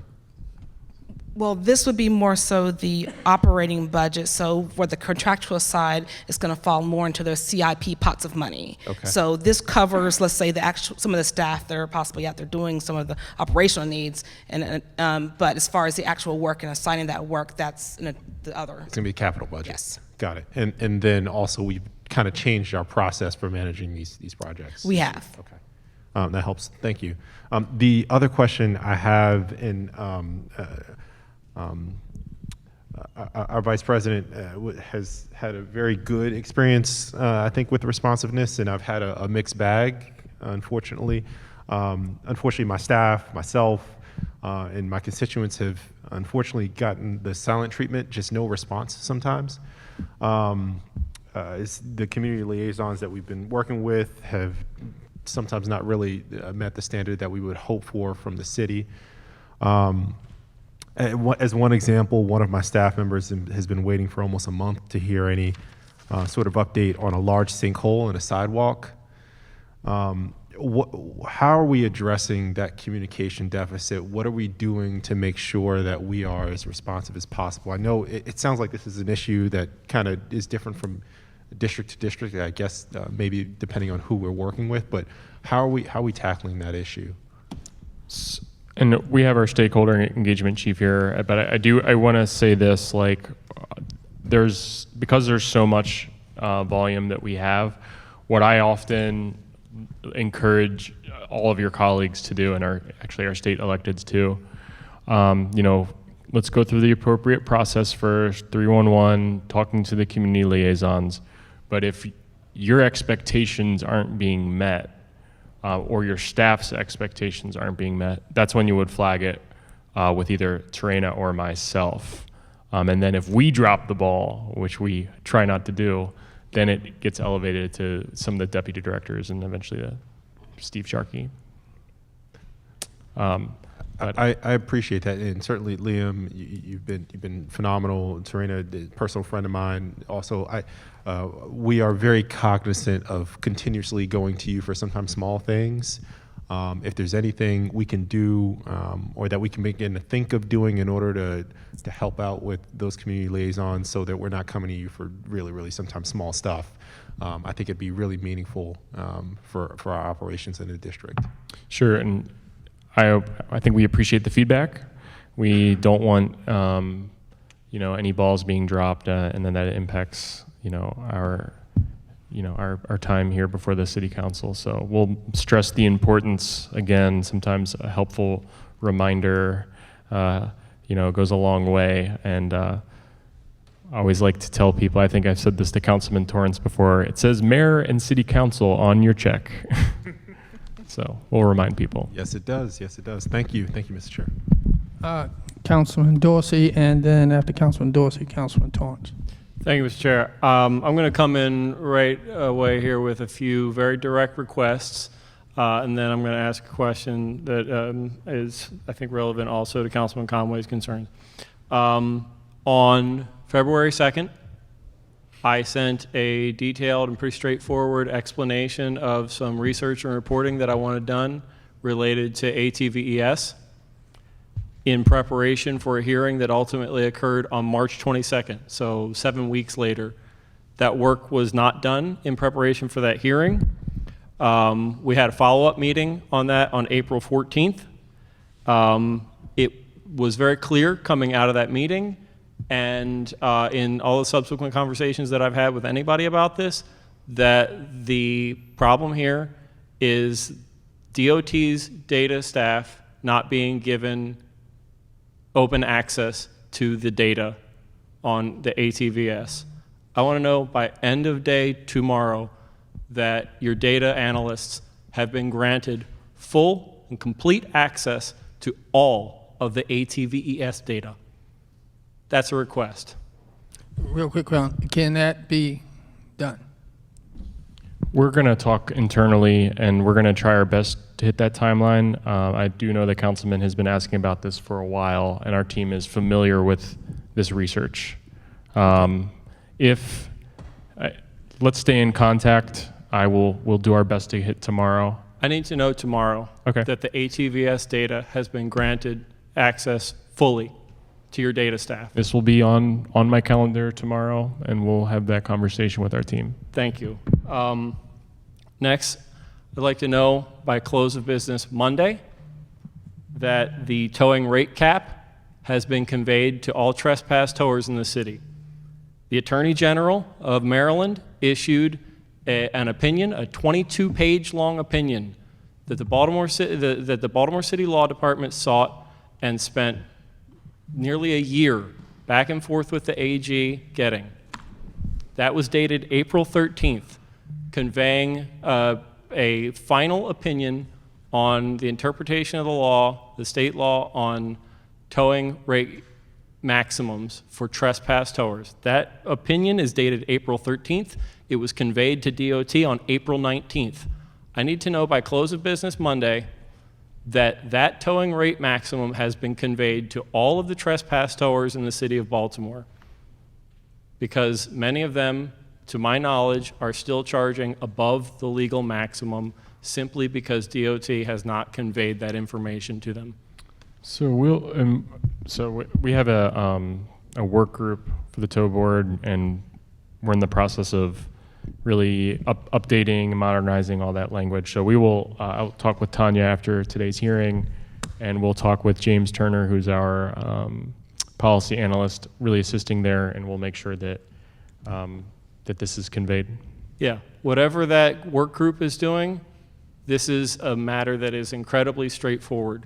The state of Maryland has given us unequivocal guidance that there is a rate cap, and the city law department can help you to better understand that if you need to. I need that rate cap conveyed to the trespass towers, because right now money is coming out of the pockets of citizens of Baltimore City who are having their car towed on a daily basis. Thousands and thousands and thousands of people representing tens and hundreds of thousands of dollars coming out of people's pockets, more than what those towers are legally allowed to. So this has nothing to do with policy development or execution or anything. This is a legal requirement that needs to be conveyed to them now. We hear you loud and clear. Thank you. I'm going to say this with a caveat that we all understand that when I say I have conveyed certain things for extended periods of time, years and this and that I understand that we have staff turnover, and it's not necessarily the people here who I have conveyed certain things to. But we have a lot as Councilman, this is your second question, right? Yeah, this is just, I'm making a quick request. Actually, it's probably like 4, but we're gonna, when you finish that, we gotta go over to Councilman Torrance. Thank you. To Councilman Conway's point, we get tons and tons of traffic calming requests, and for years I have asked that the status and the existence and status of all traffic calming requests be posted online publicly. Any system that is adequate to do the department's duty to the system, to the citizens of Baltimore, and any system for tracking the intake and status of requests that's good enough for DOT is good enough for the public of Baltimore City. I want a plan and timeline for publicly posting the existence and status of all traffic calming requests in the city. I'd like a plan and a timeline within the next 2 weeks for how we have something online in the next 6 months. Can that be accomplished?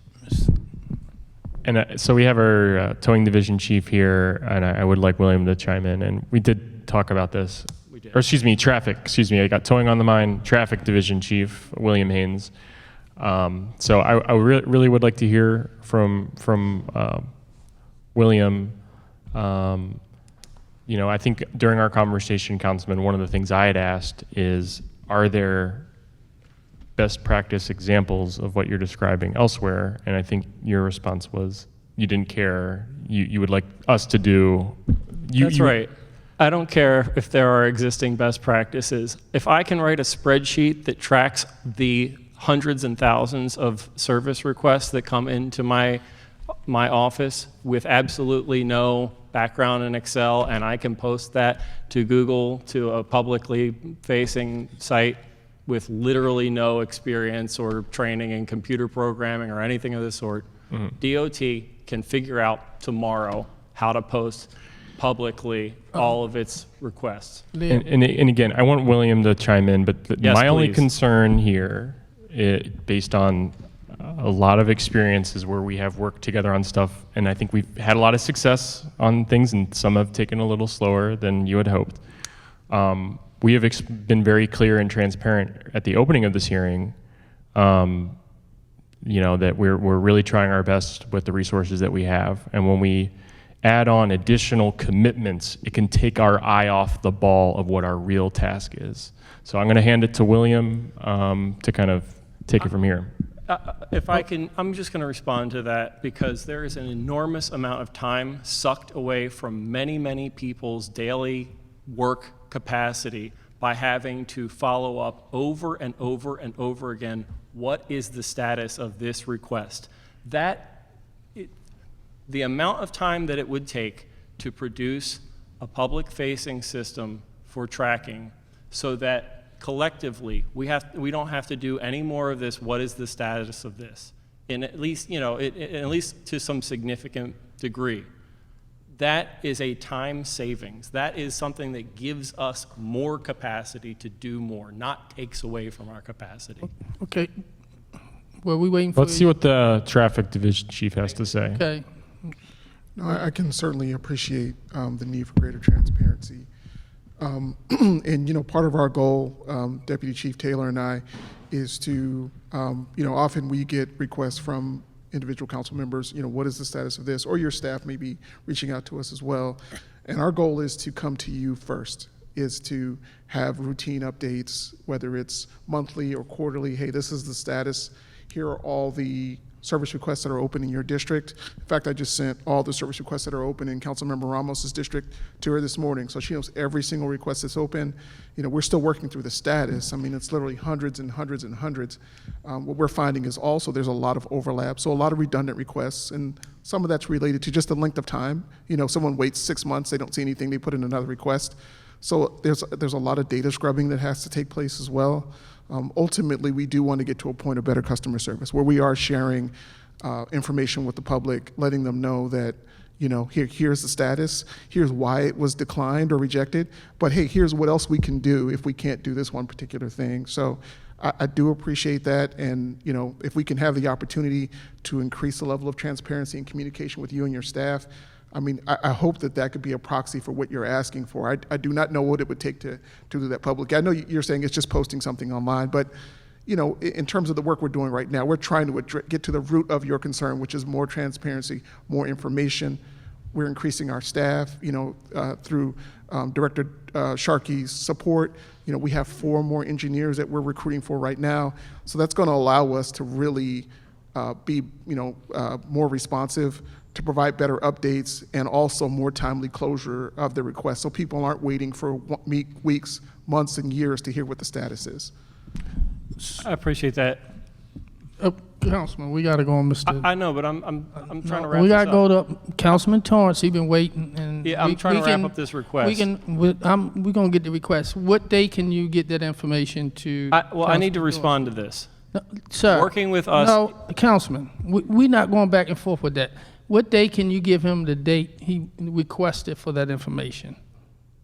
Can you? If you can just allow us a month to just confer internally, you know, obviously that's what might involve some folks from our BSIT group, some folks from planning. A lot of these service requests are not just handled by traffic, but they are, you know, some of these service requests are handled via planning with some of their projects. And so if we can just coalesce internally, if you can give us a month to do that, maybe we can develop a strategy for doing that. I want a meeting with all of the relevant staff in 2 weeks and give you a month to come up with a written plan. Working better with us on a case-by-case basis is not an acceptable proxy for something that is transparent and open to the public. We're willing I just to. don't want to I don't want to, you know, overpromise and underdeliver. So I'm certainly available to meet anytime. And then, yeah, if you're willing to give us at least a month, we can come up with a strategy. We are willing to meet and talk this through, but outside of that, I mean, I don't know what commitments can be made today, Councilman. Okay, so you said a month? Yes. Yeah, Okay. yeah, I think that feels reasonable to me. Okay, a month from the day is the 2nd. So we talking about, let me see. And I just want to clarify, that is to come up with a strategy. That's not to implement. So we talking maybe July the 1st, which is on a Friday? Is that something we talking about? Yeah. Sure. Okay. Thank you, Councilor. That all right? And then they're gonna meet with you in 2 weeks, and then they're gonna get the information to you by July the 1st. I'm requesting a system to be placed online in the next 6 Okay, months. they just, Liam, I'm not. That's what I'm requesting. So, Liam, hold up, go ahead. No, Liam, I'm going over to Councilor Sounds good. Torrance.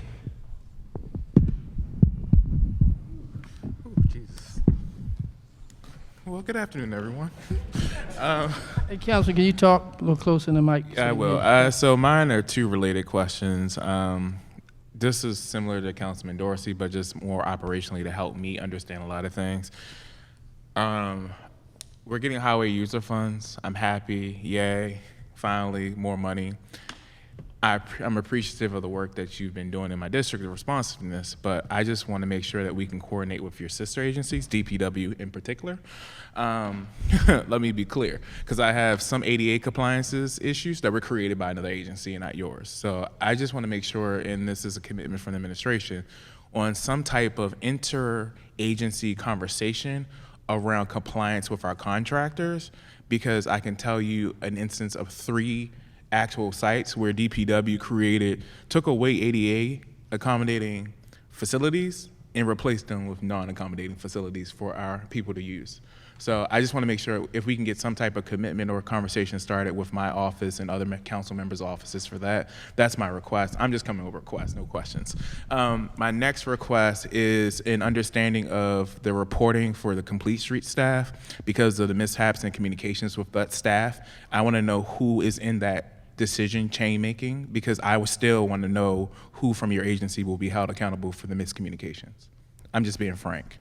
The reason why is because I want to make sure that we can clean up communication. And as you shared, Liam, your check does say mayor and city council. And the responsiveness that we were promised by the administration was 48 hours. I just want to make sure that I understand when I communicate to staff, or my staff communicates to staff, because I get it back from your leadership. I get that 48 hours from your leadership. I get that 48 hours from my liaison. I get that from your engagement team, right? But my issue has been with planners. And I want to know who they report to, because that person and I need to have a firm conversation about their leadership and as well as their responsibility for their staff. Because at the end of the day, I worked in city government, the middle management is important, and that middle management needs to understand that responsiveness is responsible. So to that, I'll just say I understand your concerns, and I know we had some communications previously regarding that. As far as the planning staff, from of course, deputy director standpoint, Theo is over planning. He has hired a new planning chief, Alicia Lorber, and so she directly oversees the planners and the staff. But your concerns are noted.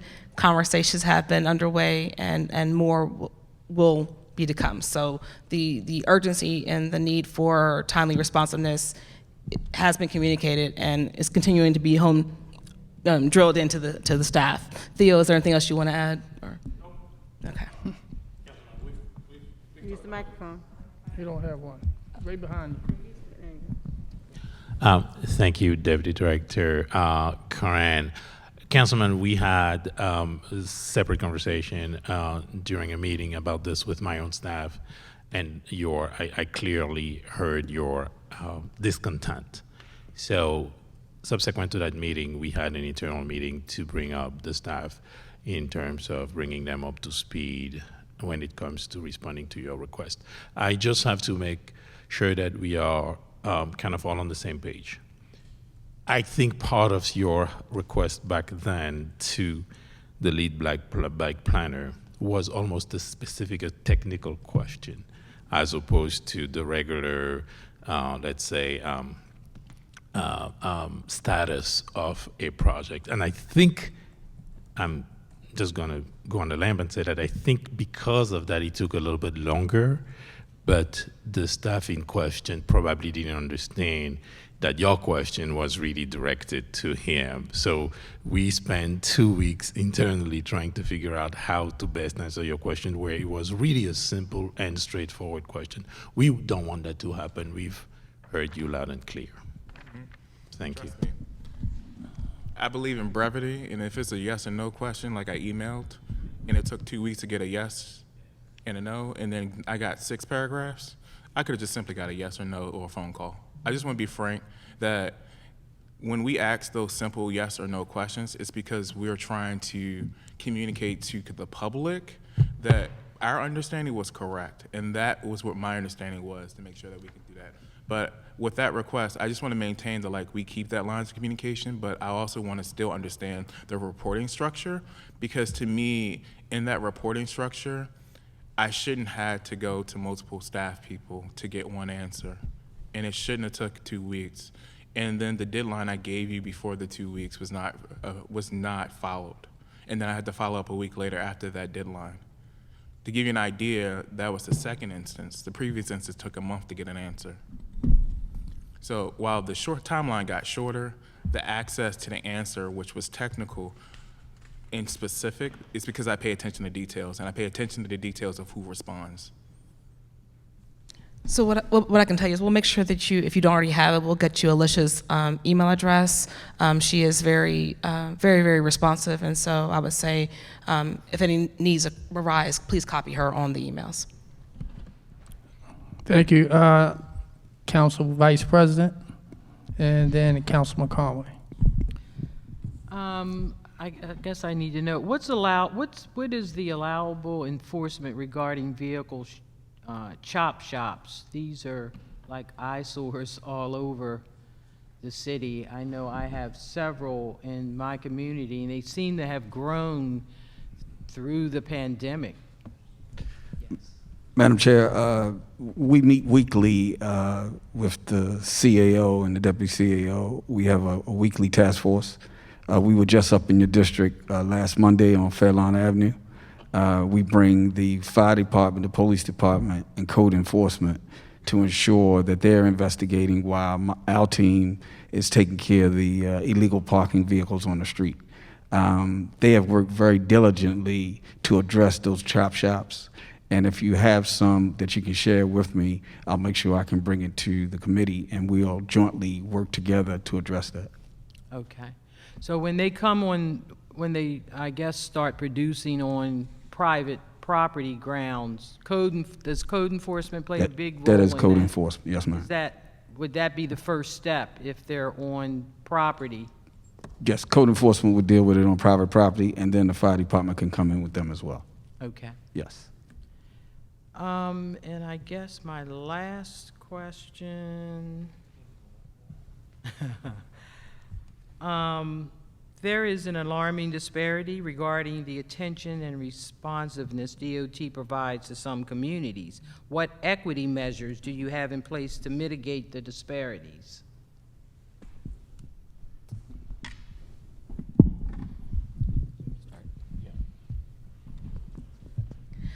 So that's I'll say is a widespread general question. Mm-hmm.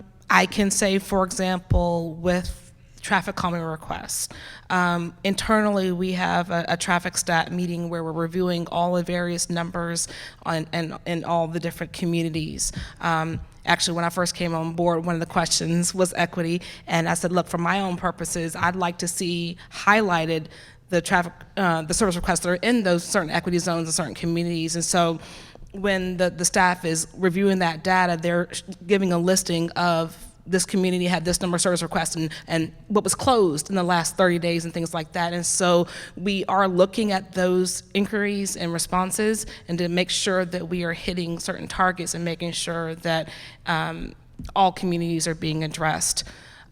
Is there anything specific or to kind of help narrow down what you're getting at? I bring that up because I know all of us, we have, in our districts, we have varied, we have influential, very, well-to-do communities, poor neighborhoods, and sometimes when we get emails, they start off with, that particular neighborhood doesn't have any of this, they get this done, they get the speed humps right away. They get this, they get that. It just, as we're again looking at the equity lens in all of the areas, it's good to know what DOT is doing. If you're at the, if you're up to par with everything that is going on, not just with in the city, but Councilwoman, you got to speak in the mic. following trends and best practices Yes. that other cities are following. Yes, so we can speak to that. So Theo can actually address more of those questions then. Sure, thank you.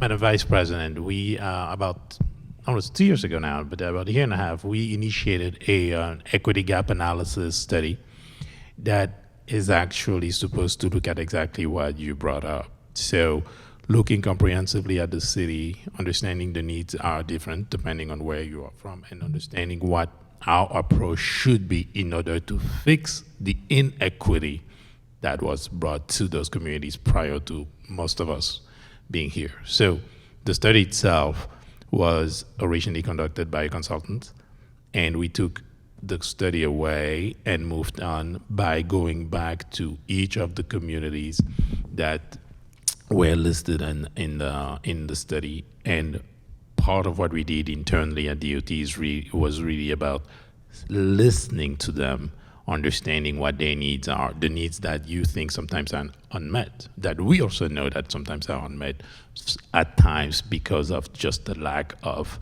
capacity coming from the community. So we understood all that. The report is not out yet, but part of what the report is looking at is going to be looking at is really recommendations for us as a way to literally close the gaps, not just about how we at DOT approach communities of different means, but also about across the board how we can be more equitable with the resources that we have. So it's not just picking up the phone and responding to a low-income community, it's really making sure that as we enter into our CIP process, the way we request capital funding is really based on equity as well. So we are on the same page.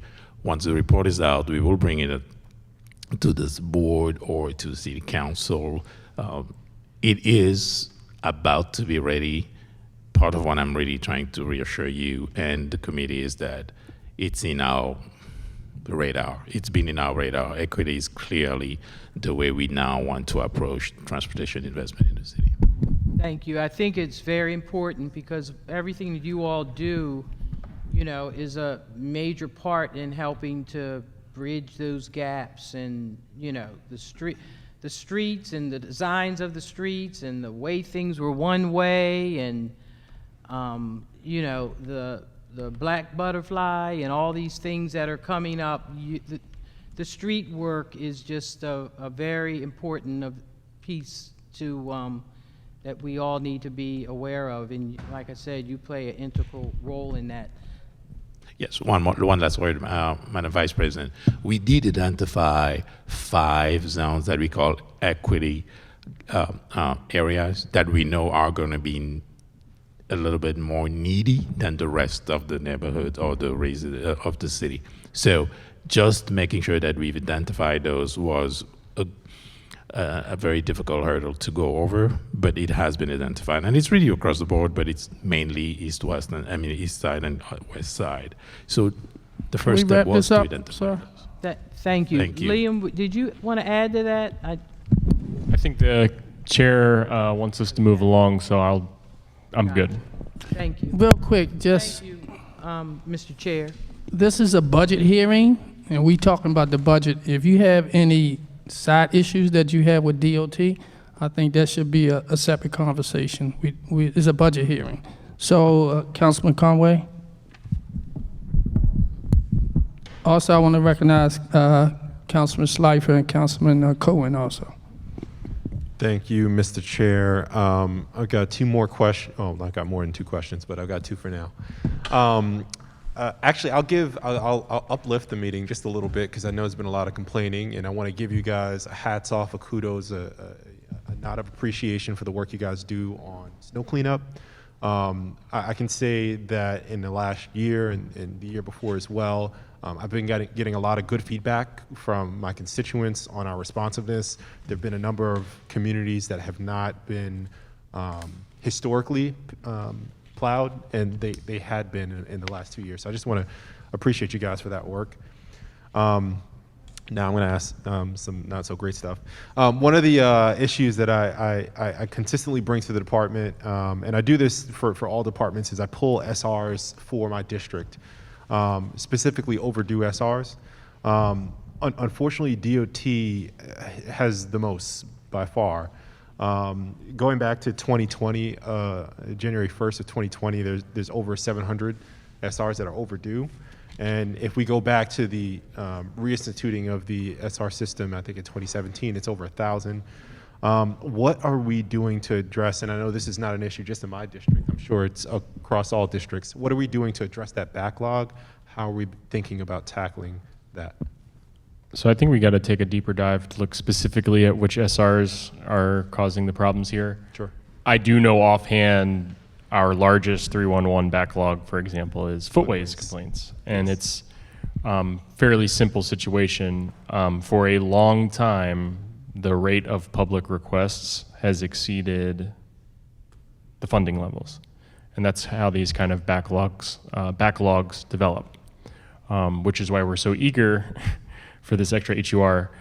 So I really do think within our current funding appropriation, it's challenging to make commitments to address a lot of these backlogs as quickly as I think we all would hope. It is a priority of the agency, but I really would like us to look further at the data, and I'm fairly confident, even before looking at it, that the extra HUR should, at least in theory, help. I appreciate that. Do you mind sharing that with us? Or I mean, we can pull it, but I would be interested to see it. No, we share it, I think, every month or every week or something like that. I think we send it bi-weekly now. We send that every 2 weeks. So yeah, more than happy to share that again.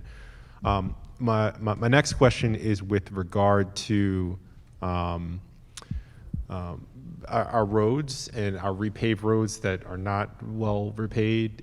And we've been told in the past that this is often a matter of our contractors just not doing a phenomenal job, to say the least.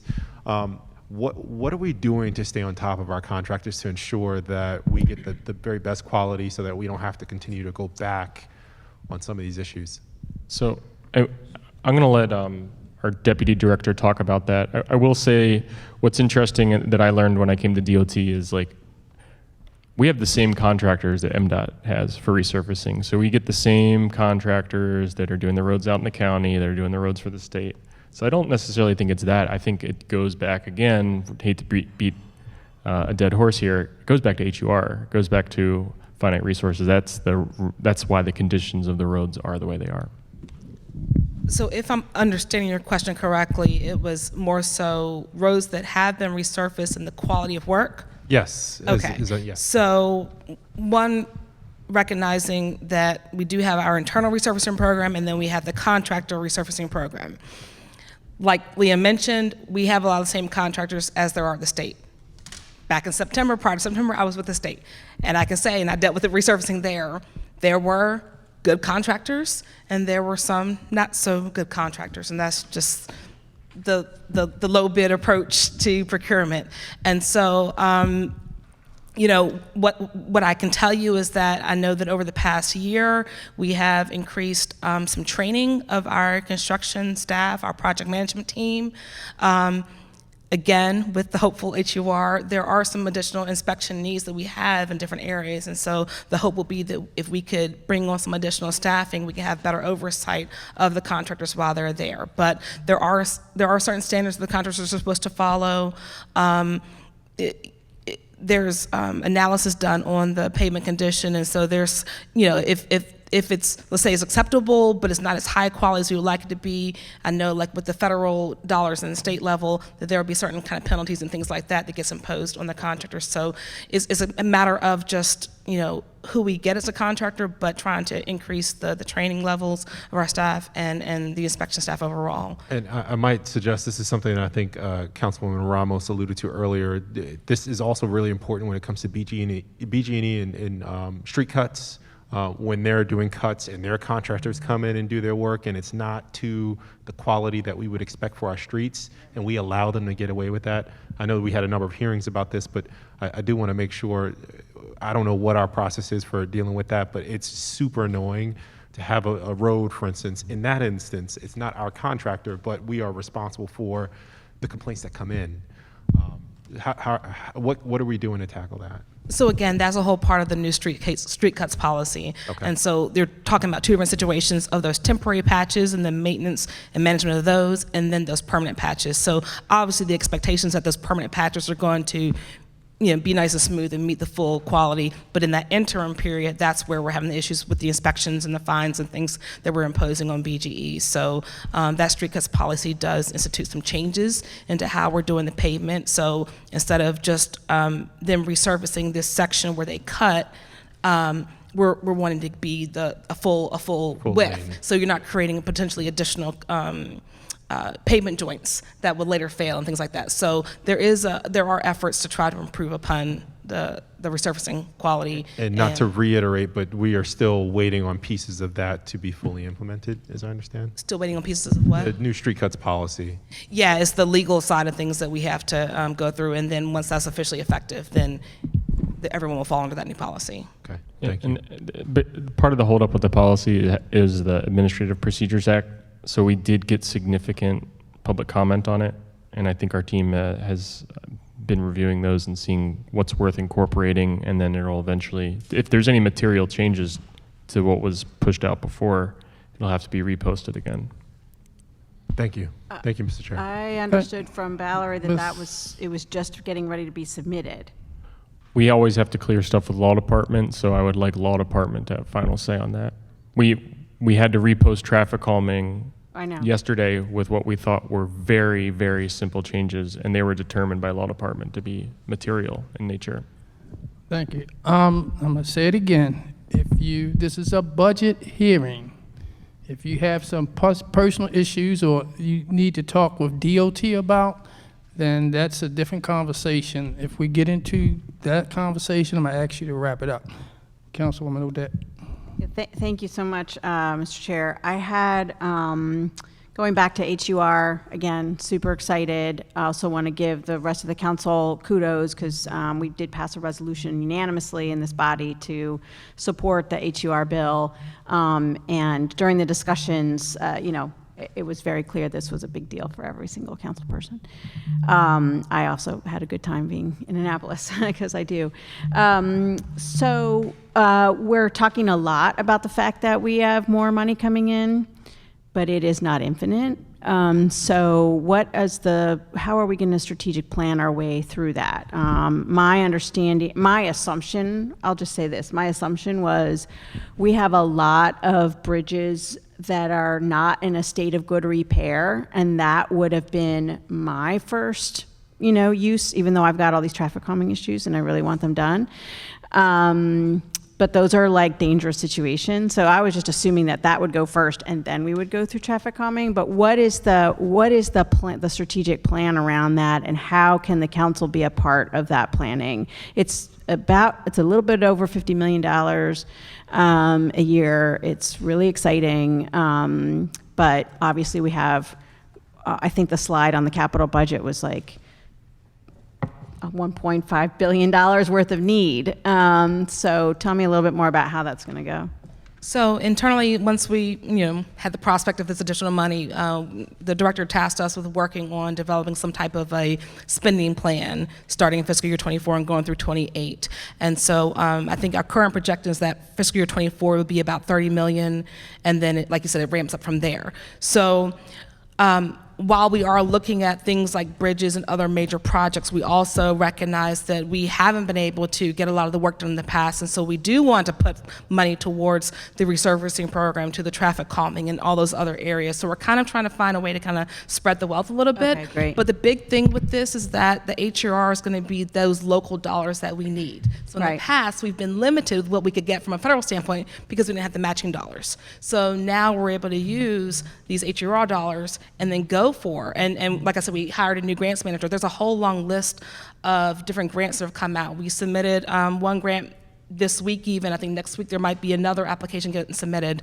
There's Safe Streets for All and all these other, not to mention, of course, the infrastructure bill. So there's so many different grants and opportunities now that are out there that we can go for, and hopeful that we could win those. And if so, That's 80% federal, 20% local. So instead of us paying 100% local, we're able to move it around. So yes, there will be bridges potentially that we're looking at that are needed, or increasing our urgent needs for our bridge repairs in other areas. But it's going to be a kind of an overall approach. Right. So if I understand you correctly, there are federal dollars out there that, and obviously the infrastructure bill that we would be able to probably grasp for some of the bigger road improvements and bridges, et cetera. And so we may be able to get a lot of our local stuff done. Yes. Which is super exciting, by the way. I'm very happy about it. And I'm sure you will be too, since and you won't have to send me huge spreadsheets of everything going on. So I do appreciate it. The second question is around the ADA work. There's $10.3 million in the budget for ADA. That's obviously not enough. I think I saw some figure of $650 million or something that it will be. I know that we're going to pay for it gradually, and so I was wondering if it's just the curbs that we're seeing done, or is it also the fact that BGE put poles in the middle of sidewalks that now people can't go on, or we have light poles from us that are on. So what are we doing about those? So I'll give a quick spiel and then let Valerie speak to it. But the money that's in there, part of the money is for our internal resurfacing program, and then part of it's for other ADA improvements. When it comes to the poles, one, yes, we're going to be working with BG moving forward on projects as we're looking through, one, trying to get them as they're replacing poles to, hey, have the mindset of sidewalks and try to push them back. Well, they're required to now, right? Exactly. Yeah, so those are some of those ongoing conversations. ADA, American Disabilities Act. Sorry, Marguerite. Okay. Sorry. Yeah, no problem. But there's a lot of different approaches to what we're doing moving forward with ADA. I'll let Valerie go on and chime in. So the Americans with Disability Act of 1990, ADA, requires that the City of Baltimore bring its entire right-of-way pedestrian infrastructure into compliance. And that means not only the curb ramps, but the sidewalks, the poles, the pedestrian signals, everything that has to do with how our residents get and visitors and employees get around must be compliant with the federal requirements.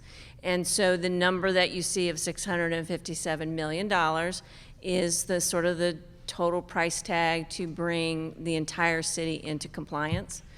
And we are working on a strategic spending plan to get there, using all of the programs and the projects that we do inside DOT, as well as this additional funding to really make a difference in getting started to get that compliance.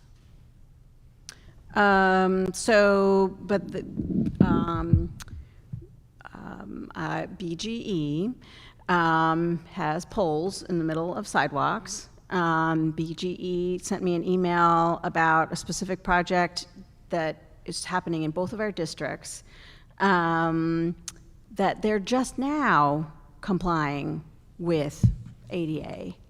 And that's crazy, right? We had this meeting with them about that.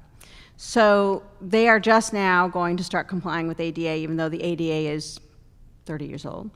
Mm-hmm. So what are they going to be paying for this work that needs to be done in some areas where it's their pole? So all of the entities that do work inside the right-of-way are going to be required to make sure that their work meets the ADA compliance standards. So BG&E, Verizon, Court Crown, DOT, DPW, Rec and Parks, any agency or partner utility are going to be required moving forward to make their projects comply with the federal ADA requirements. And retroactively, they have poles in this middle of sidewalks. And retroactively, we're working on strategies with the utility providers to make sure that they're retrofitting anything that's not compliant in the right-of-way. And that includes city agencies as well. Yeah, of course, right. I mean, I have a beef with BGE. That's why I'm picking on them. But yeah, I understand. So, and then we're hopefully getting other federal money to help us with this dollar amount, because this, just 10 million here and 10 million there, it's going to take us a while. So we're working on a strategy to figure out how to come up with the $657 million over a certain period of time. And as we develop that strategy, we'll come and brief the council and the city government on how we plan to do that. Okay, thanks. And that piggybacks to the last response about the HUR leveraging additional dollars. So wherever we can, we're looking to leverage those additional dollars and use the local HUR dollars or other dollars wisely. So, right. Real quick, can you identify, because some of the poles might belong to Verizon, it's probably not strictly BG&E. That's why I just wanted to. How do we I know. identify? I'm just picking on them right now, but yes, it's Verizon, it's Crown Castle, it's We don't want to DPW, leave. it's We don't want to leave them out. Thank you, Councilman Cohen, and after Councilman Cohen, Councilman Slifer. Thank you, Mr. Chair. Thank you to our various esteemed friends from DOT. Wanted to start by asking about the parklets, which I know come June, we're supposed to have a plan figured out. We've seen nothing about it to this point. We know that parklets can either be a great revenue generating, business supporting thing that a lot of our city loves, or it can be a complete mess if it's inconsistent and all over the place. And we've seen a little bit of both during the pandemic. So I wanted to know sort of a hard and fast commitment from DOT on when we are going to see the plan, when public comment is going to take place, and when it will be enacted. Okay, thank you. I'll take this one, Councilman Cohen. So the emergency outdoor dining program, which I believe you're specifically referring to here, just as a refresher for everyone else, was implemented as a hospitality industry hardship program during the height of COVID. I think by and large it's been successful, but I will acknowledge there have been some community concerns. A number of them have been shared with me personally. We do have a government affairs and policy team that we've stood up at DOT, and really the initial task was meeting Administrative Procedures Act compliance, and then as we hit that compliance, we shifted gears towards updating our existing policies and creating new ones. Street cuts is one example, ceremonial street signs is another, traffic calming, which just got reposted yesterday, is one, and the emergency outdoor dining program is actually our top priority right now on the policy team. We stood up the drafting. It's an interagency team. We were meeting bi-weekly starting in January of this year. We were really hoping that we would have the policy finalized in time for the deadline of the permits expiring at the end of this month. Unfortunately, it's just not going to happen. So what we've done, we've had a preliminary conversation with the administration, and I know that the chief administrative officer is aware. We're going to extend the permits likely through the end of this calendar year. The draft policy will be released this summer, and when I say that, I'm talking weeks. We're very close on it. We're just kind of finalizing our meetings with law department to confirm what authority we really have for this program. We were originally trying to separate this from minor privilege, and it's not possible. It doesn't sound like. But again, long story short, the draft policy will go out for public comment, I'm hoping July, and then that will give us ample time to receive feedback, consider feedback, with the idea that the new policy will go into effect around the turn of the new year. So in January 1, that gives all the businesses ample time before the warmer months come to adjust their existing outdoor dining in the parking lanes if they so choose to. One last thing is, and in its current form, there will be, the whole point of this policy is to create stronger regulations. We do think it's a positive program, but we're also acknowledging some of the concerns that have come from the community. So the regulations are going to help us kind of keep these under control. You know, there's going to be design standards and you know, additional metrics in there to assure that it's a positive program and not a nuisance. Great. Appreciate that. Do wish that we had hit the June deadline. You know, I think would have sent a positive message, but understand, and we'll look for the draft policy in July. And for the record, supportive of the program. I think you're right. It's a good thing. It just needs to be done well and not haphazardly. My next question relates to some of the caravan car parties that we've seen throughout the city where folks are doing donuts in the medians and causing all kinds of chaos. It is unsafe, it is unacceptable, and it often falls to BPD to go deal with it. I think there are several things DOT could do to dissuade the activity, to prevent it from happening, and just to be a partner in making sure folks are not driving in deeply unsafe and completely illegal ways in our medians and across our city. How are you all partnering with law enforcement to make sure that that is not happening, and what more can you do to support the efforts to reduce or eliminate these car parties that we've seen this summer? So I think, you know, I think I speak for everybody at DOT that we have a great working relationship with Baltimore City Police Department. Particularly in the 1st District, we work very closely with them with the ongoing Fells Point Public Safety focus area. And a big part of that is crowd control, and it's also traffic calming. Part of that traffic calming is trying to deter kind of the stunt bikes and that type of stuff. I do know that the Southeast District Major, on a thread with your office, had alerted me of the cars doing donuts, I think around Central Avenue or around Fayette Street, that area of the city. And he was, I think this is something we have to talk with our traffic division chief about, because we briefly talked about it. You know, our traffic calming focus tends to be like on more conventional traffic. I think it gets a little bit of a gray area when you're talking about deterring trick riding and people who are essentially racing cars. We technically don't have the authority at DOT to regulate moving violations, or at least our TEOs don't. And then, so like as far as enforcement is concerned, I think one of our best tools is our ATVS division, so our red light cameras, our speed cameras. So I think this is going to take some brainstorming and seeing if some of our conventional traffic calming methods can be helpful. But just being familiar with that thread, the challenge is the major was considering, you know, hey, would you guys be open to doing traffic calming at this intersection?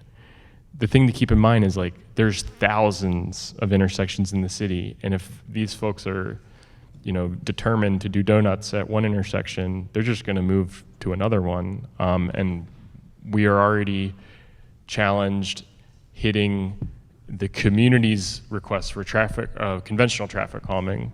So I think it's a balance. We have to have this discussion with BPD, and it's a discussion we're willing to have, Councilman. No, I appreciate that. I will say it is not just my district. It's all over the city, and it's not just Central Ave either. I mean, we saw it in Dundalk and Holabird. I think people are seeing it all over, and I think it'll get worse over the summer. And so what I would like from DOT is to see a commitment within 2 weeks to have a strategic vision and conversation with BPD on how you all can be a partner in dissuading the activity. Thank you, Council. Real quick, I do want to mention, you're right, it's all over the city. We had one at Dr. Bernard Harris, Mountain Park, and I want to say BPD, Kendall, and Police Department. We really pulled that together and was able to actually, the one at Munn Park did not happen because we all sat down and all our agencies involved, and then I think at Preston and Greenmount too. So I think that's a good idea. I think they're already doing it with DOT and BPD and other agencies. So that's what we have to do to make that happen. Councilman Slifer. Thank you, Mr. Chair. How many ARPA requests have you guys put in, and what's the overarching total amount of those requests? Do you mind repeating that, Councilman? How many ARPA requests have DOT put in, submitted, and what was the total amount of all those requests? So I have not been involved in that. Do we have anyone here who's? Come on. Yeah, I've been involved, but I don't know the total value dollar. We'd have to pull that up and get that back to you. But I can say we just haven't heard anything back still. So nothing's formally been awarded to us. So you put in, I assume, tens, if not hundreds of millions of dollars worth of requests?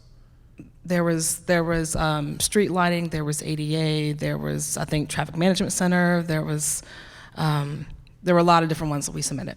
And so how much were you guys awarded to date? None. Zero? Zero. Okay. All right, I mean, because we learned yesterday that 480 million of the 641 million has been allocated already. So I guess you guys and DPW also yesterday said that they haven't received any awards either. So there's very few dollars left for these major capital projects that we need across essential agencies like DPW and DOT. But if you can provide that information to the committee as a request, just send us a copy of your ARPA requests. Will do. Thank you. Real quick, Ms. Themlis. Okay, you have that? Thank you. You have another one, okay. Councilman Dorsey? Thank you, Mr. Chair.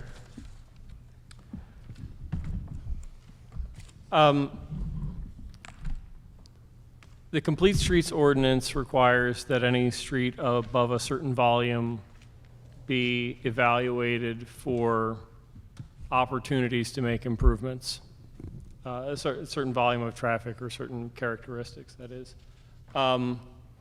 And essentially, any project that would be resurfaced under a tech contract falls into that category. Does this year's budget provide you the necessary resources to prepare this year for the tech projects that will be contracted next year?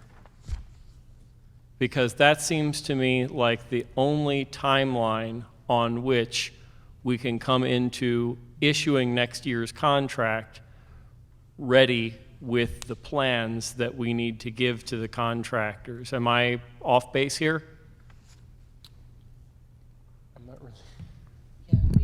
I'm not terribly clear on the question. Okay, let me make this clearer. I asked, starting in January of 2021, for the plans for Hartford Road from Northern Parkway to the county line, which prior to January 2021 was conveyed would be in the 2022 tech contract, which it is. Mm-hmm. I'm happy to see. But I started asking in January 2021 for those plans because I knew that that's when somebody needed to start thinking about development of those plans in order for them to be ready to be able to be handed over to a contractor with the 2022 tech contract so that it could actually get done. Those plans still don't exist, and I don't know what plans exist for any of the projects that are in this year's tech contract. And so I'm asking, in advance of next year's contract, do you have the resources right now to start planning whatever projects you anticipate going into a tech contract next year? Correct. Because every one of them is something that needs to be evaluated and likely have to have complete streets considered changes put into them. We're going to let Valerie take this one. So Councilman Dorsey, Tech projects are awarded on a specific schedule. And so any project that's going to go into next year's construction season is identified currently. Plans need to be developed and all packaged together for a fall submission to be able to go to advertisement at the first of the year to get award and NTP prior to the construction season starting. So to answer your question, we need to come back to you and ask the question, what's the status of the plans that have to do with resurfacing for the complete streets, so that we can let you know what the status is as they prepare those advertised documents this fall. Now, now's the perfect time to ask the question, and we can have our tech division provide the answer. And I wrote this down. Excuse me? And I wrote this down, so we'll make sure we get you clarity here. Okay, so if I have this, have we issued a contract for tech projects this year? For calendar year 2022, which is the construction season now, so construction is done on a calendar basis, that was advertised in January Of this year? of 22, so that we can get to NTP now, so that they can get those projects started. Okay, so if I'm understanding this correctly, in order for that to have been advertised and for a contractor to bid on it, then we would have already had to complete plans for any work that they are seeking to do. Last fall for this season. So the question you're asking is, how do we make sure it happens next season? And what I'm saying is it's a timing question, and it's the right time to have tech provide the answer as far as what's the status of the plans for resurfacing and the complete streets component that's getting ready to be packaged up this fall for next construction season. And are the things on the orange cone list that I just received the things that are being packaged for next year, or are they the things for this year? If you have the orange cone list, that's for this year. The orange cone list for next summer is not finished yet. So, okay, so anything that's on that orange cone list should already have plans drawn for it. We will answer that question because I can't answer for tech, but we can go back and ask tech.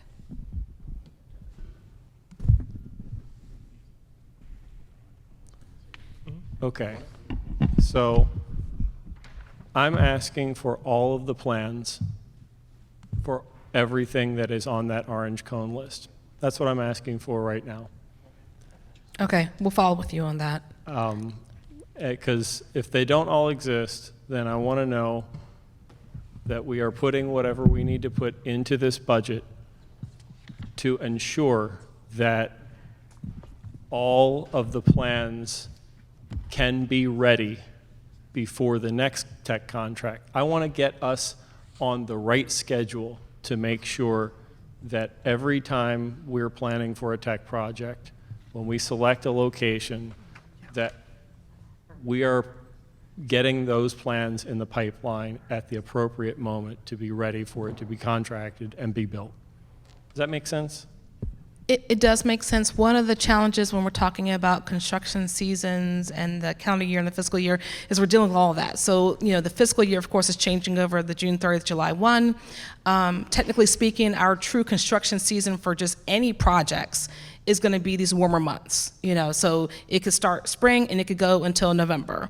And so if you're talking about the projects that are going to be completed for fiscal year 22, then that's where she was referencing that it started back in January and they had to go through the processes. So it's a matter of the way our structure is from a budgeting standpoint, knowing what we're going to get, and then identifying those projects and designing those projects and getting those ready to go and advertising those contracts based on the dollar values we know we're going to get. So it's kind of tricky with all of that. But we're gonna look at the orange cone list and see what we have and get those to you. Great. And if I could, real quick, if I could go back to Councilman Schleifer's question, I was able to look. So as far as the ARPA proposals, we requested $74.3 million. And that covered street line enhancements, ADA construction, rehab of the DOT maintenance facility at Falls Road, investor replacement, structural repairs to bridges citywide, towing to rebuild, improve, and modernize, and then CCTV and traffic signals. Pause. Did you say towing, rebuild, improve, and modernize? That was a $5.9 million request. Was that the 20-minute conversation we had earlier? It was probably for the longer term fix, because that Pulaski site is extremely challenging. I get it. Yeah. What was it? Yeah, that proposal was to address the impound lot and the non-compliances of the facility, as well as the flood zone and floodplain issues. I know we've already talked about ARPA, but I'm going to take a point of personal privilege as the chair and rehash the entire conversation from start to finish. Councilman, is that all right? Yeah, go ahead. Thank you. $73 million, right? 74.3 was what was requested. How many different requests was it? 7. So I got the tow one, I have the Access Baltimore, which was $45 million, the implementation of CCTV and traffic signal rewiring, 6.5, row management, utility coordination, in Vista, I want to come back to that one, $3 million. Rehab of rail car facility, 2600 Falls Road, $2.8 million. Structural repairs to bridges citywide. Where's Mr. Weaver? I have to get him his money. Oh, 6. Excuse me, Scott had to go. He had his child is graduating, so any tech-related questions, we'll take those. Just tell him I said congratulations. And then 7, street lighting enhancements and upgrades, $10 million. That's a whole list. When did you submit your applications to the ARPA office?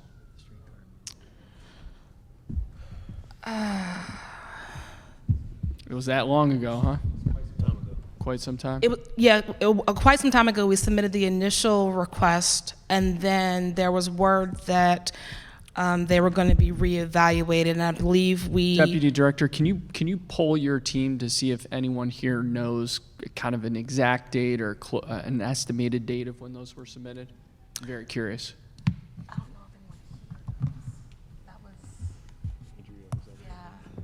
If I were to dig through my email, I could try to find it, because I know it was on those, but as far as the exact date, I can't. Can you dig through your email? I can. You mean like right now? Yeah, sure. Please, and thank you. Appreciate it. We got time. Okay. I have a question in the meantime. I'll come back to you in 1 second, Councilman. And then Councilwoman Ramos has a question. I don't want to forget her. So $3 million for a replacement for Invista? Is that a replacement for the system? Yes. The system that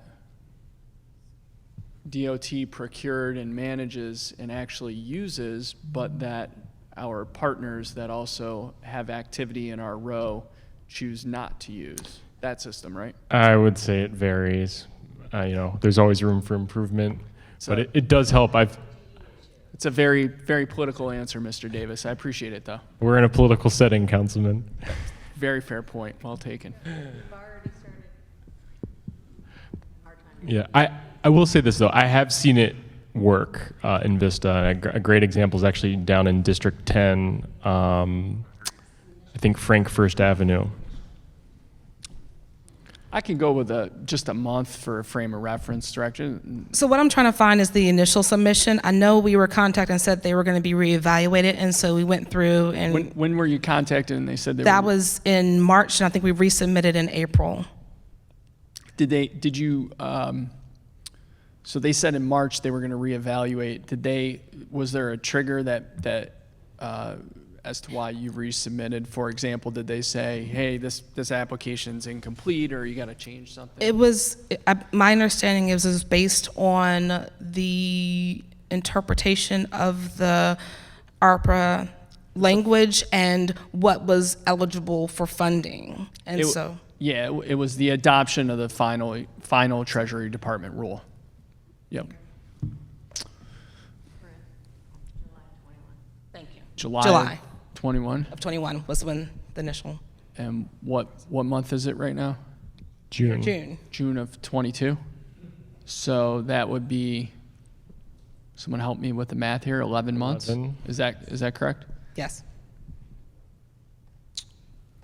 Well, I'll reiterate on behalf of the committee and the council, and I don't see anyone jumping up to disagree with me, the profound disappointment in ARPA decisions that are related to either core services or critical functions within agencies that are really, really important, and DOT happens to be near the top of that list because DOT touches each and every single citizen each and every single day.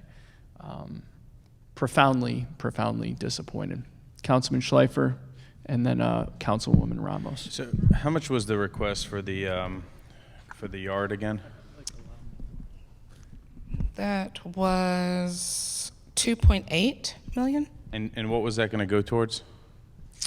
Tavon, do you want to speak to that a little bit more?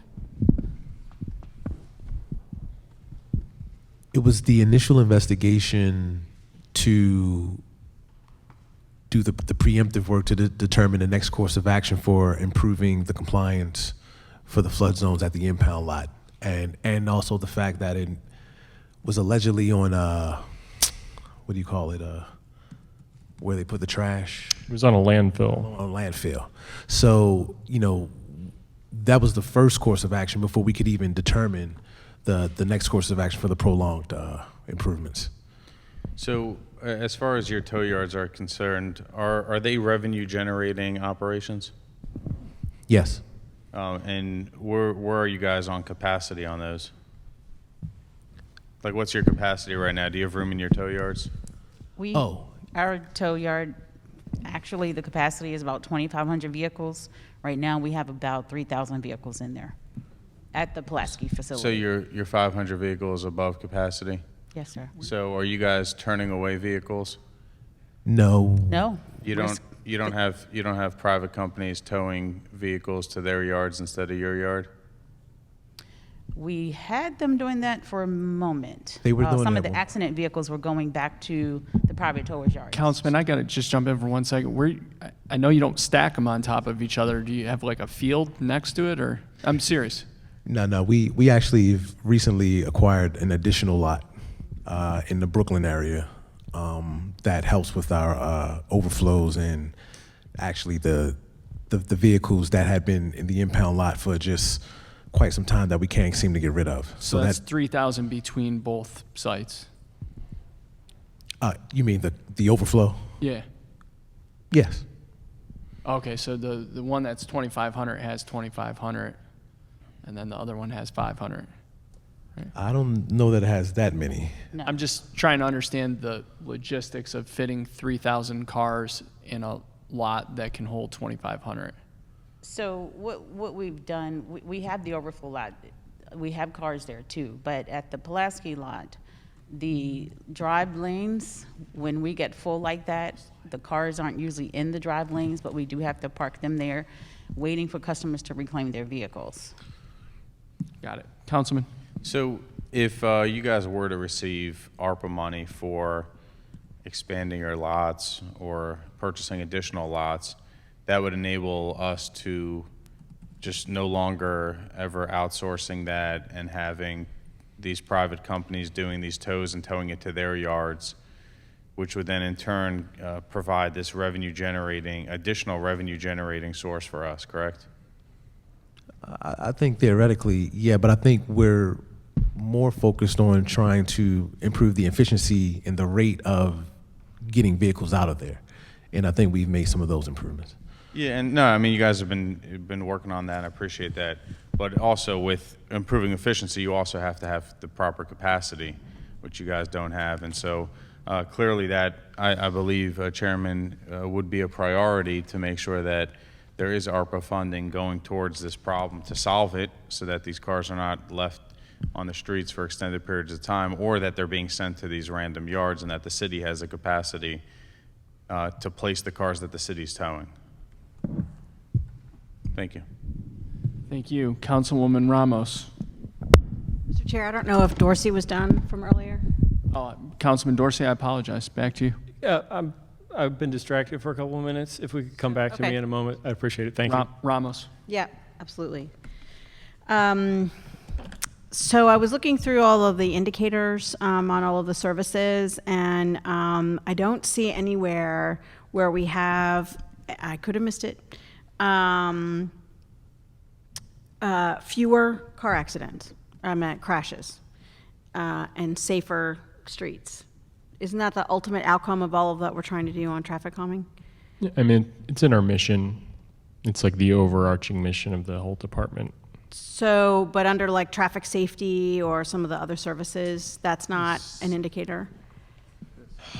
And I'm not entirely, I might want to defer to one of our members here as to how, maybe if our friends from finance, how these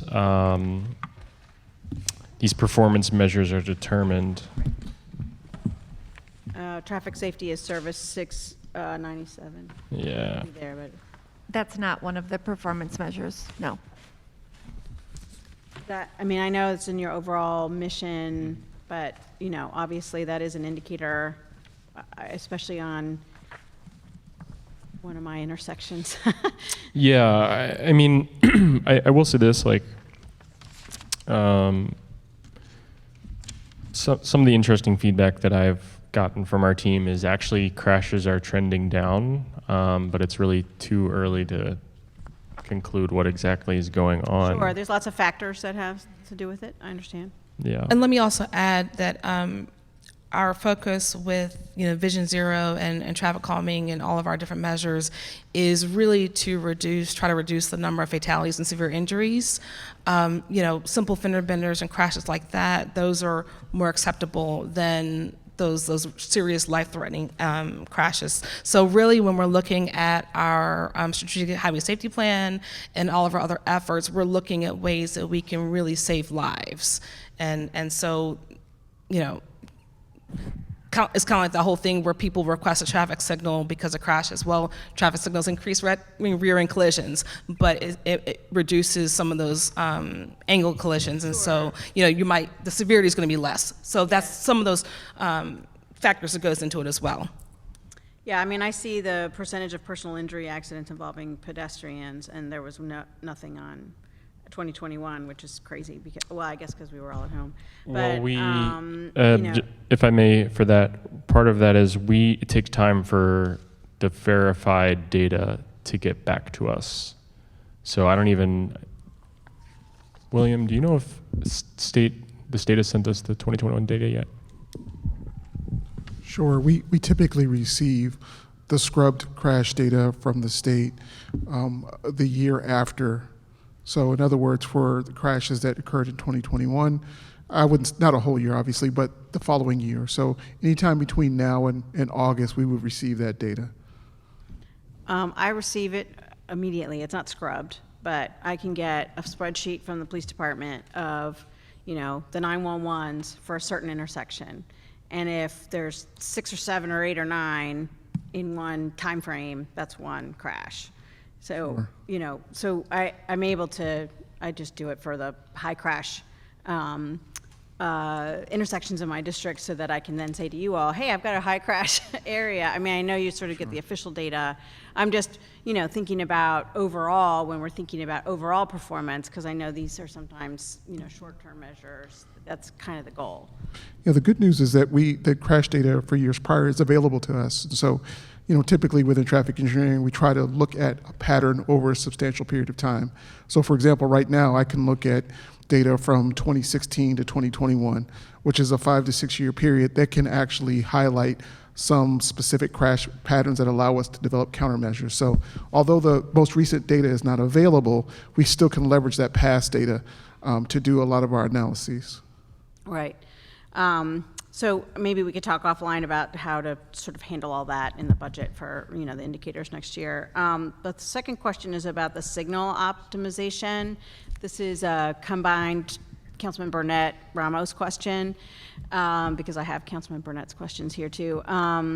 So what are I know that there's an effort to do signal optimization, but I also know you've only got one guy to do it. Is that right still? Well, that's partially right. Yeah, we do have someone who is dedicated 24/7 to going out and troubleshooting traffic signal timing issues, but we've also leveraged our consultant contracts to bring consultant help on board. We have, the particular consultant we have has been working in the city of Baltimore on signal-related issues for the past 20 years. And so they're very well versed in how our system works, some of the challenges we have. So we've actually diverted funds to make sure that they have the funding to continue to support us until we can start our optimization project. Which is when? We're hoping to start that let me not overpromise, but I was going to say this summer, and I know Councilmember Costello had concerns about using seasons, but between now and the end of July, we're hoping to get started. The good news is that that contract has been awarded. We've secured our federal funding. We have our matching funds. One of the challenges or hurdles that we're trying to get over right now is that it was awarded some time ago, almost 2 years ago. And so we've adopted a new complete streets policy, some of our internal philosophies about how we deal with traffic. It's not just about optimizing the green band anymore and just getting as many cars through as possible. It's now looking at multimodalism, providing adequate time for pedestrians to cross, looking at lead pedestrian intervals. All these things are consistent with our Complete Streets initiative. So we're kind of retooling our scope a little bit. And what that requires is us to work with the state a little bit to just let them know, because they've given us this funding, hey, we're going to tweak things a little bit because we've changed the way we do things over the last 2 years. And then the other, I think, relatively short hurdle that we have to get over is because it has been some time, the composition of the consultant team has changed a bit. And so they're submitting new contract documents the stuff they submitted 2 years ago obviously is no longer valid. So they're resubmitting all that information. But I feel relatively confident, I'd love to say this summer, but I would say before the end of July that we'll actually start this initiative. When you'll start to see implementation, it's probably 18 to 24 months from now, because it involves data collection, analysis, downloading information, coming up with timing plans, AM, midday, PM, off-peak. So a lot of that study work has to take place over the next 16 to 18 months, and then we'll start looking at implementing new plans. So, so you're sort of doing the whole system, basically, but the entire city. When we are redoing intersections, like we're in the process of redoing Erdman and Hartford right now, that is going to have to take a signal change to finish up that project. So you'll have them work on that, because I don't want I want the intersection done. Well, we want the intersection done, but we don't want to have then, like we had a problem with 33rd and Hillen, where then the signals were not always timed properly right away. Yeah, that's something, that's why we have, Meet and Hunt on board to help us to sort of triage those types of issues day to day until we can get the entire city optimized. And the good news about that is that once we've done that, we actually will have what's called a synchro network of the entire city. We recently purchased software to allow us to maintain that. So now we'll be able to go in and say, we got a request to eliminate permissive phasing here, for example. Let's see how that would work. We can actually go in and we can code that into that network and determine how that would work. Right now, we don't have the ability to do that. Right. So there's a lot of benefits long-term that this project's going to give us. Yeah, that would be helpful. I do remember a tour that Liam went on with myself and the councilman here and the box was opened up and it was very complicated. And so I understand that that's a big deal. So just to repeat, it sounds like by the end of July, you'll have the contractor on board and they're going to begin basically the study of what needs to be done around the city, obviously paying attention to intersections that are being done right now.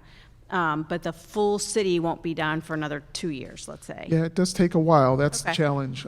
We thought about how we can do implementation of clusters, so we can look at this part of the city, and let's take these 50 signals and optimize. We're sort of looking at how we can Well, sort it of all has expedite. to match up. You can't do one without understanding what's going to happen down the block, right? Right, that's correct. But, there are ways to try to modify our implementation strategy. And some of that deals with developing zones or clusters. Like there are clear areas that are different from the CBD. And so we can focus on those areas in part, and then, make sure that all dovetails together. It's relatively complicated to do, but we're going to be working with them to try to strategize we've got engineers about like that. yourself. Yeah.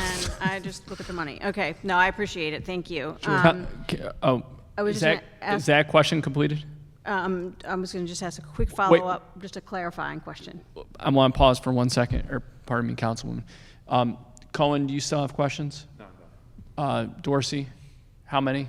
Like round park to the ballpark to the dozen? 5, okay. Schleifer? Councilwoman Ramos, you have a follow-up, and do you have anything else? I have Burnett's 2 questions afterwards that I can ask later. We're going to have to, Stokes. Torrance, you have one? Or you're good? I'm good. You're good. Okay. Councilwoman. Okay. Thank you. And I'm going to ask you to be as brief as possible, just, and agency head officials, please be as brief as possible. Yeah, just to clarify, so the signal optimization, you said you have money from the state? Yeah, we have about, so the entire project budget is $4.5 million.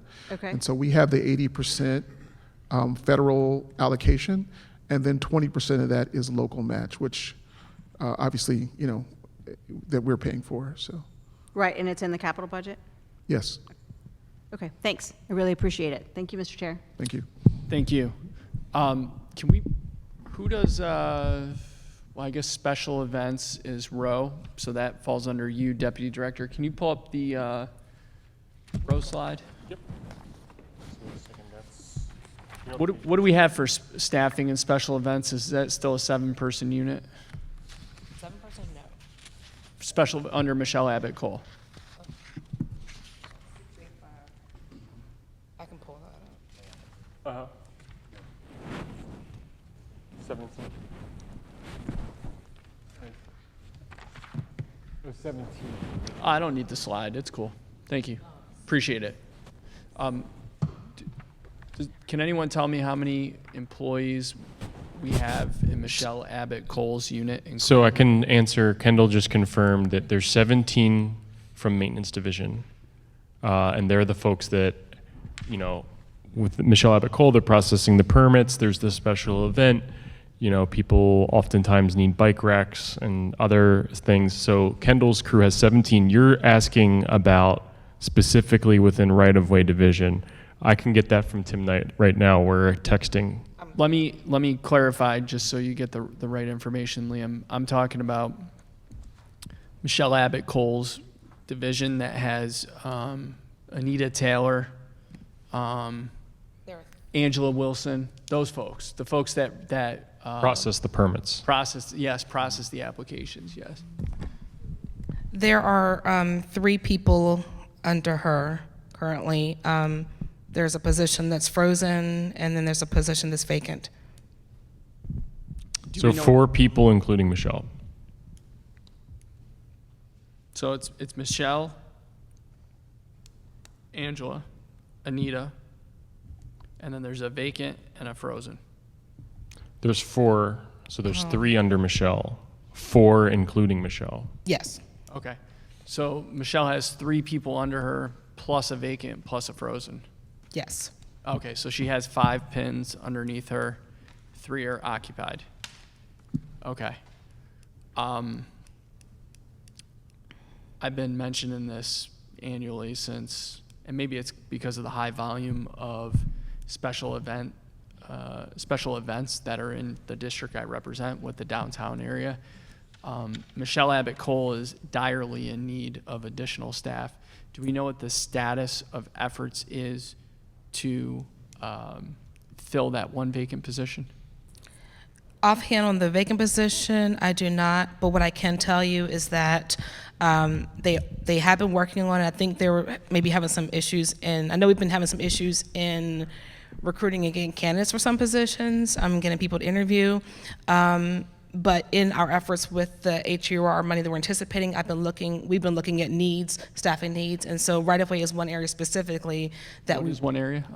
Right-of-way in general is one yeah. area in specifically that I recognize that we are significantly understaffed, and based on the special events and the other demands in that division, we need to add some other staffing. So the plan would be in the upcoming fiscal process to request some additional positions and staffing to help support and build up that team.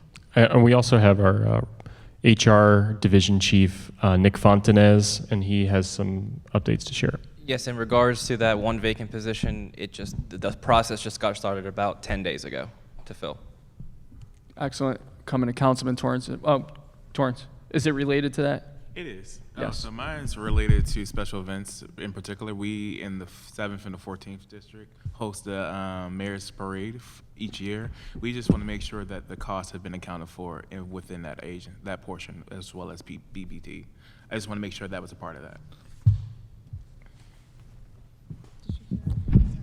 Councilman, do you mind repeating that just so we make sure we have the I right? just want to make sure the cost for the Mayor's Christmas Parade that usually comes under the special events portion is accounted for in the cost within this agency budget. If not, we can work on it. Usually in BPD, but we want to make sure that it's. Yeah, because last year the costs went higher. We just want to make sure that we're all on the same page, as that will be approaching in December, and planning is already underway. Got it. Thank you.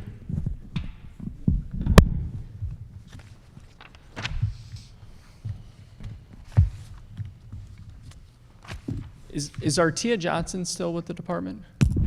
She is not. She moved on. Thank you. BBMR, can someone tell me about the frozen position, or Mr. HR Director? The frozen position within special events. Yeah. Do you want to know what it's called or why it was frozen? I'm sorry. Yeah, just the background on it. Yeah. I believe it was generated, as Deputy Director Johnson alluded to before, we had a finite number of resources that were moving around to create different positions, and it was a casualty of that. Okay, understood. Understood. Just want to stress the importance of getting Michelle more staff so that she can more efficiently handle all the special event applications, so that we can drive more people to Baltimore City, so that we can generate more tax revenue, so that Mr. Shorter can spend more money meeting the council's demands. Sound like a plan, Mr. Shorter? Outstanding. Councilman Dorsey, I'm going to ask you to limit it to one and be. I'm going to give you just one question. And be brief, but before you do, Liam, can you make sure you connect with Councilman Dorsey after, so that we can set up meetings with him, with the appropriate DOT personnel for next week to address the remainder of his questions? Thank you, Mr. Chair. Just real quick on this one. When DPW goes out and does a water service or sewer line repair that requires them to take up the sidewalk, the job's not done until they restore the existing conditions, the pre-existing conditions of the sidewalk. Same thing with BGE when they do a gas service. But when BGE does a street light on behalf of Baltimore City, DOT is responsible to make the repair for electrical maintenance, stuff like that. Like if they have to dig up a section of wire to do a cable fault repair or something, DOT is responsible for that. And I want to know if we have a proper system in place for making sure that the job's not done until that gets repaired. I have sidewalks in my district from years and years and years ago where BGE did some quick fix to a cable or something like that, and the sidewalk still has black asphalt in the middle of the concrete, things like that. I want to make sure that we have a system in place that not we're going to have to talk to Footways Division and get that into a contract 6 months from now. The job's not done unless that's repaired. Do we have the right system in place to make sure that that's done promptly in the same time frame that we would expect of BGE or DPW in these other situations? Councilman, we've been very recently having some conversations headed up by Director Sharkey regarding this issue because there was some confusion about responsibility. I think it might have been a handshake deal at some point in the past where BGE was considering this the responsibility of DOT and vice versa. So we have now come to the understanding that it is our responsibility for most of these temporary repairs that you will see, because BGE will make cuts, put down temporary patch, and then we will have to come behind them and make the repairs. So you should be seeing an uptick in those repairs happening soon as a result of these conversations we've been having with BGE.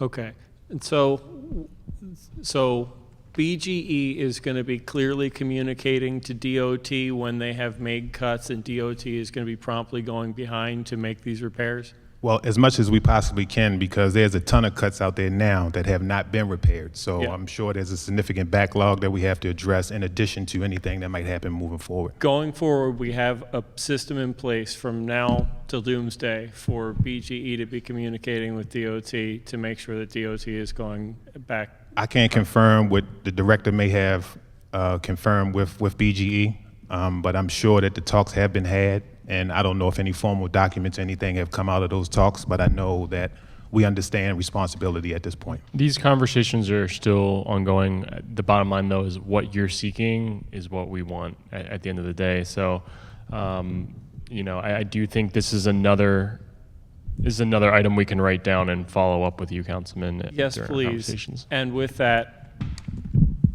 Kenneth, are we sending, so again, if I have one that's a really old one, is my only hope for that to get included in some future, like, regular sidewalks contract, or can we get out, do we have an operation for fixing those? So let me jump in here real quick. Like you said, there's been, I guess you say that whatever confusion, whatever happened in the past.